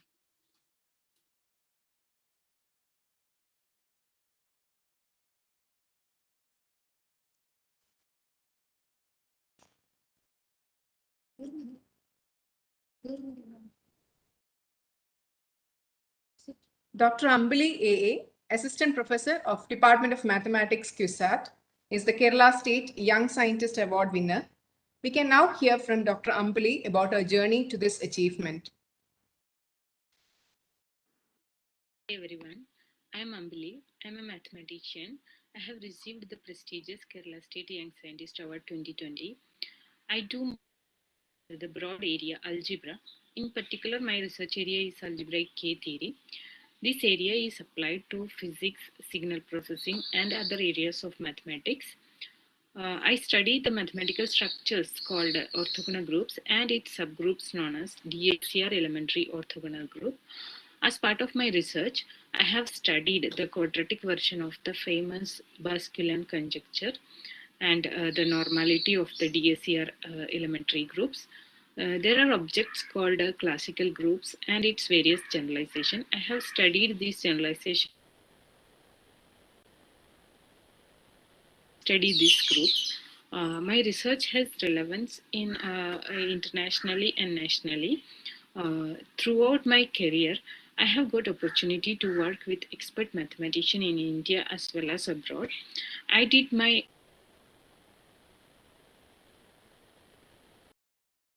visit to Tata Institute of Fundamental Research, Mumbai. I have worked with Professor B. Suri from ISI and in our country who were very much supportive and encouraging to me. I got the opportunity to visit University of Chinese Academy of Sciences, Beijing, during my PhD. There I could work with Professor Goping Tang, who is one of the eminent mathematicians in the area K theory. After my postdoctoral visit to TAFR, I joined Cochin University of Science and Technology as an assistant professor. At QSAT also, the academic community is very much supportive to research. It helped me a lot. I was invited to give talks in international conferences in Sydney and Adelaide. I have also got opportunity to attend conferences in Japan and South Africa, where I could get the travel support from the organizers and SIMPA. In 2017, I was awarded with Overseas Postdoctoral Fellowship by SERB, Department of Science and Technology, Government of India. That gave me an opportunity to visit Western Sydney University, Australia for an year, where I could work with Professor Rusbe Hazrat, who is a leading expert in both the areas K theory as well as non-commutative algebras. That opportunity helped me a lot and it gave me more exposure to the research community abroad, since there were many visitors at WSU during that year, especially from UK, US, Spain, and Germany. I had fruitful discussions with the experts in the area of non-commutative algebras. Although it was a new topic to me, I had developed a keen interest in this topic, non-commutative algebras, during 2017, when I had convened an international workshop at QSAT, which was funded by, jointly funded by National Board for Higher Mathematics and KSCSTE. As a result of this conference, various collaborations had initiated and we could publish a book with Springer. I received a Young Scientist Award in 2021. This encouraged me to do research more enthusiastically. It gave me opportunity to interact with many experts also. I have witnessed that many of my colleagues and students are benefited by various schemes by KSCSTE, such as research fellowships, emeritus professor schemes, seminar grants, and Young Scientist Award schemes, which give a research grant to do research. Thanks to KCSTE and SERB for motivating and supporting my career journey. Thank you.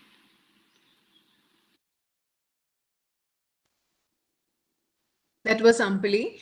And now Dr. Sudarshan Karthik, Associate Professor, Department of Avionics, Indian Institute of Space Technology, is yet another Kerala State Young Scientist Award winner. We can now listen to him about his accomplishments.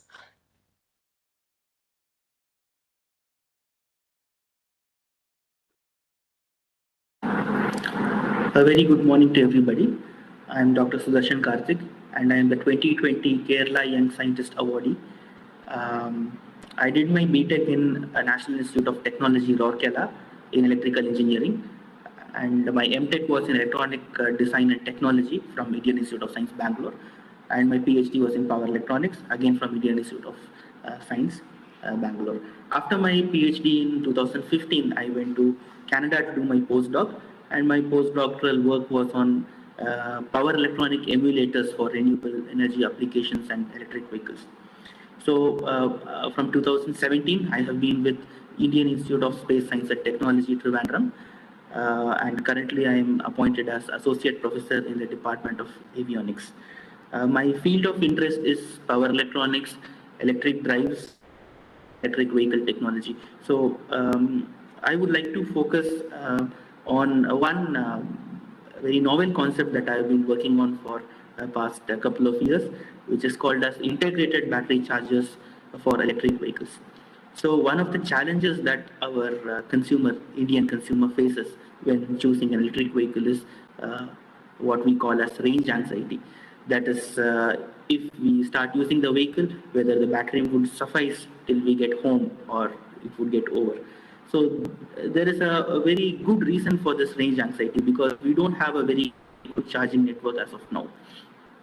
And the reason for that is it's like the chicken egg problem, where you need more number of vehicles to justify the presence of a very large electric vehicle charging network, and at the same time you need an a big electric vehicle charging network to encourage customers to opt for more electric vehicles. So how do we solve this problem, the chicken egg problem? That is where this concept of integrated battery charger comes in. So the idea is like this: we use the existing components of an electric vehicle to create a high power charger.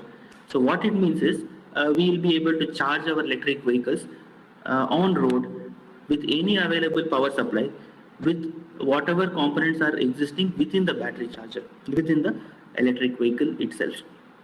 So there's one point here which I would like to mention is it is not just carrying the charger along with the electric vehicle.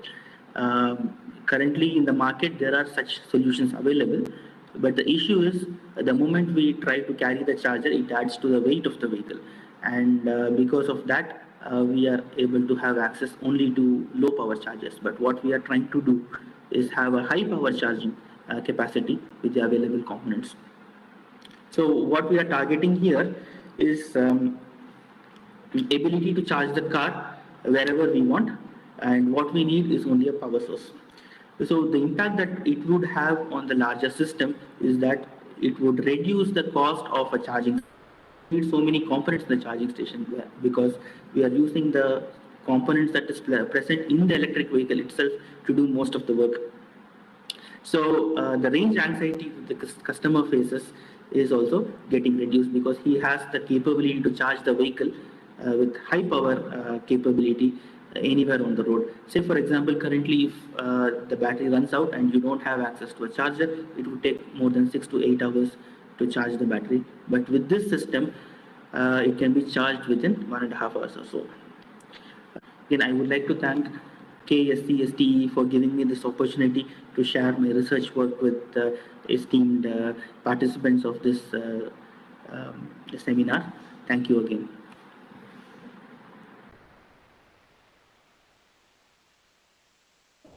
That was Dr. Sudarshan Karthik. Now, Ajay John Chemmanam, the research scholar at Cochin University of Science and Technology, was awarded with Prime Minister's Fellowship for Doctoral Research in 2020. Over to his words.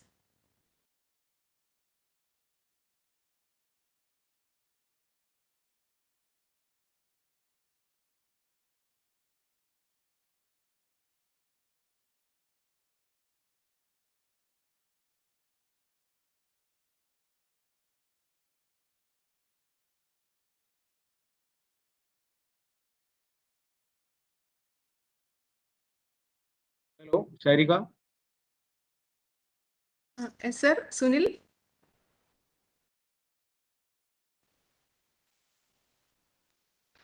Okay, it's getting. Respected distinguished guests, faculties, researchers, and research aspirants. My name is Ajay John Chimmanam. I am a research scholar at Department of Electronics, Cochin University of Science and Technology. My area of research is computer vision in artificial intelligence and machine learning. My research aims to make intelligent systems that understands human behavior. We know the number of gadgets without internet and smartphones. What if these devices that we interact with can detect your presence and act intelligently based on your behavior? Can it alert others if it finds some anomaly in the human behavior? My research tries to detect and track people in CCTV surveillance video feeds, learn and understand the normal behavior of people in different environments like banks, ATMs, retail shops, public spaces, etc., and flag the authorities in case of any suspicious activities. An initial version is now being tested and deployed commercially by an industrial partner named Viewlogics Technologies Private Limited at the branches and ATMs of a leading scheduled commercial bank in India. Also, we are in talks with other retail marketing chains, gold loan financiers, etc., for improved surveillance and video analytics. I was awarded the Prime Minister's Fellowship for Doctoral Research in October 2020 for my research works. It's a 4-year fellowship awarded jointly by Department of Science and Technology and Confederation of Indian Industry (CII). That attracted me to this fellowship. One is obviously the financial aspect. We know most of the students end up with the multinational companies after their graduation and never wants to come back to the research institutes due to the low financial support provided compared to what they are given by the MNCs. Amounts to twice the current JRF or SRF slabs given by the governments in other schemes. Additionally, up to 24% HRI is also given based on the city where you reside. The second reason that attracts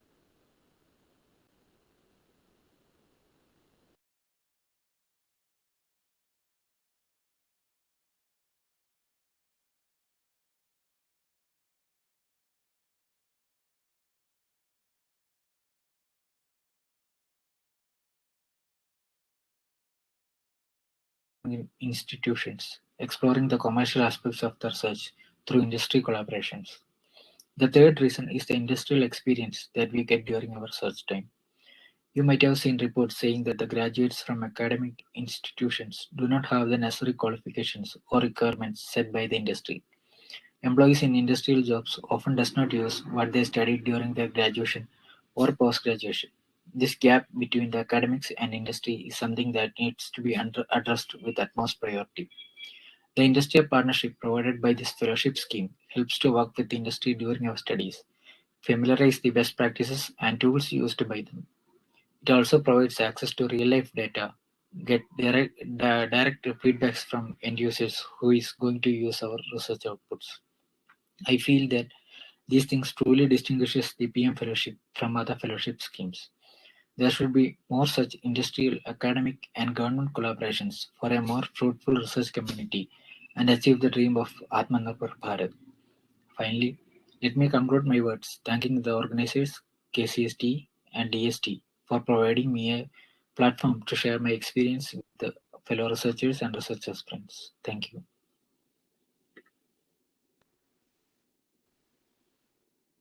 Thank you. That was Ajay.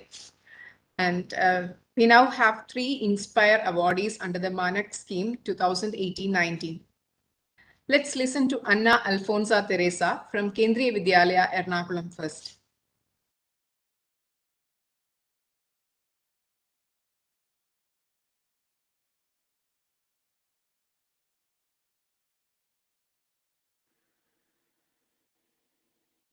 Good afternoon, everyone. I'm Anna Alfonsa Teresa, and I'm one of the 60 awardees from the Inspire Award Manak 2019.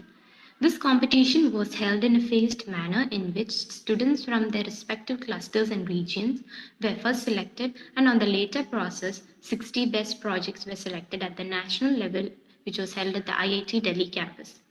The project for which I was awarded with this Inspire Award Manak is a solar-powered sanitary napkin incinerator. In the future, I am looking forward to develop this product into a commercially viable product as to meet my mission for which I have developed this, that is to help the rural women to maintain a healthy and hygienic life and also to reduce waste. As a part of this program, I was also be able to a part of the Sakura Science Student Exchange Program, which was held in Japan, and some of us were given a chance to visit Japan for a week. During the visit, we were taken to many universities and institutes of Japan and was also able to interact with great minds like Nobel laureates. I believe that this program would inculcate a sense of research, science, and innovation within young minds. And for me personally, this has benefited me a lot. I would like to thank the Department of Science and Technology, DST, and also the Inspire Award Manak for giving me such a wonderful opportunity. Thank you.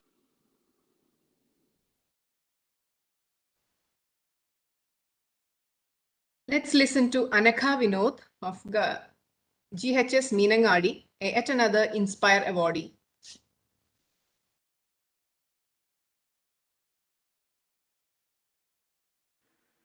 Hi, my name is Anakha Vinod. I live in Sultan Batteri. I am studying in class 12th at Government Higher Secondary School, Meenangadi. I am the Inspire Awardee in 2019. My project name is Eco-Friendly Vegetable Cultivation Pots instead of plastic grow bags. The pot made of cow dung, rice hull, hay, coir fiber, plant gum. The local name is Kulamavu. Botanical name is Persea macrantha. All the ingredients mixed will make it paste. By using the paste, different type of mold, different type of pots. I am very happy to have received the Inspire Award. This award is helpful for my higher studies. This award has helped me a lot to increase my knowledge in science. This award is an incentive for my further research. As the part of receiving this award, I had the opportunity to participate Festival of Innovation and Entrepreneurship held at the Grambati in Gujarat. I had the opportunity to meet and talk with Sri Ramnath Kovind sir, the President of India. It is an amazing experience in my life. The language of my heart, I thank the Department of Science and Technology and National Innovation Foundation of India. I have had the opportunity to attend a mentorship camp as part of this Inspire Award. I would like to thank my parents, teachers, and my dear friends who encouraged me to receive this Inspire Award. I would like to thank the trustees, Department of Science and Technology, and Kerala State Council for Science, Technology and Environment for including me in this program. Thank you. Now we have Mohammad Ansel MA of GHS Binachi. Let's listen to him on his achievements.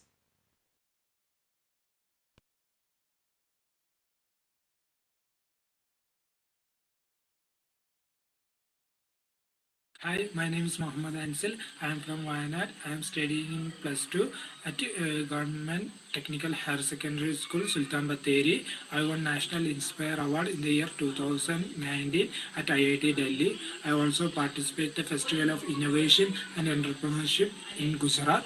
I made a machine for climbing coconut trees. So it's helpful to coconut farmers to pluck the coconuts from the tree. It's a turning point in my life. I get a chance to meet our President Sri Ramnath Kovind sir. I'm so lucky to share a platform with our Honorable President. During this program, I met innovators from all over India and I get a chance to compete with them. In the year 2020, I participate IRIS National Fair and I had a chance to compete at the national level. I'm thankful to DST, Government of India and Technology Council for giving me this opportunity. Thank you. Now let's have a look at his project that won him this award.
Okay.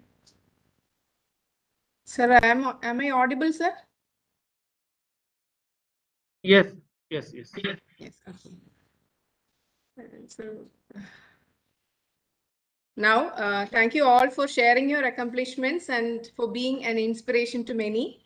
Let me move on to my duties of proposing the vote of thanks. Most respected Professor Sudhir sir, the Executive Vice President of KCSTE, Dr. Pradeep Kumar sir, the Member Secretary, Dr. Saji Gopinath, Dr. Suresh Das sir, Dr. MP Rajan sir, Dr. TP Sedhumadhavan sir, Dr. Lekha ma'am, Dr. Ravikant Prajapati, directors and scientists of R&D institutions, my senior colleagues and distinguished. This is the second program of the series of the programs as part of the Vigyan Utsav, and in a very relevant theme, the human resource development. We in fact got to hear from the highly accomplished scientists and technologists to young enthusiastic children. It's great to be part of this program. I profusely thank, on behalf of Department of Science and Technology, Government of India and KCSTE, Professor KP Sudhir, the Executive Vice President of KCSTE, for all the support and guidance in organizing this program meticulously. Thank you, sir. And sincere thanks to Dr. S. Pradeep Kumar, sir, the Member Secretary KCSTE, who is the General Coordinator of this program, for all his efforts in smooth conduct of this program. And on behalf of KCSTE and DST, I express sincere gratitude to Dr. Saji Gopinath, who has enlightened us with the keynote address. I sincerely thank Dr. Suresh Das sir, the former Executive Vice President of KCSTE, Dr. MP Rajan sir, Professor at ISEF Trivandrum, Dr. TP Sedhumadhavan sir, for their work and for inspiring us. I wholeheartedly thank Dr. K.R. Lekha, the Senior Principal Scientist at KCSTE, for coordinating the conduct of this program meticulously and for detailing the KCSTE initiatives. Thanks to Dr. Dattan sir, who has joined us in this program. Our sincere thanks to the Department of Science and Technology, Government of India, Dr. Devapriya Datta, Dr. Rashmi Sharma, and Dr. Ravikant Prajapati for all the guidance and support. Our gratitude to the officials of different SNT councils for joining the program, and special thanks to Uttarakhand State SNT Council for the necessary directions and guidance. On behalf of DST and KCST, I thank the directors and scientists of R&D institutions for joining us. My sincere thanks to the scientists and administrative staff of KCST headquarters for joining. Thanks to the technical team of KCST, the Information Systems Division, for managing the online platform. I sincerely thank all the distinguished participants for their wonderful participation. And I'm sure you all, especially the students and their young researchers, would have much benefited listening to the dignitaries and the award winners. Thank you one and all. We now conclude the program. We'll meet you with the next theme next month. Thank you. Now we have the national anthem.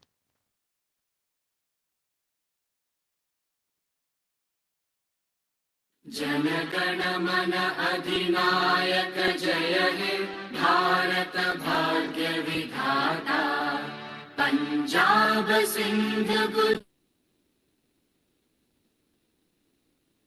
उत्कलगंगा Vindhya Himachal Yamuna Ganga उच्चल जलधि तरंगा तव शुभ नामे जागे तव शुभ आशीष मांगे गाहे तव जय गाथा जनगण मंगलदायक जय हे भारत भाग्य विधाता जय हे जय हे जय हे जय जय जय जय हे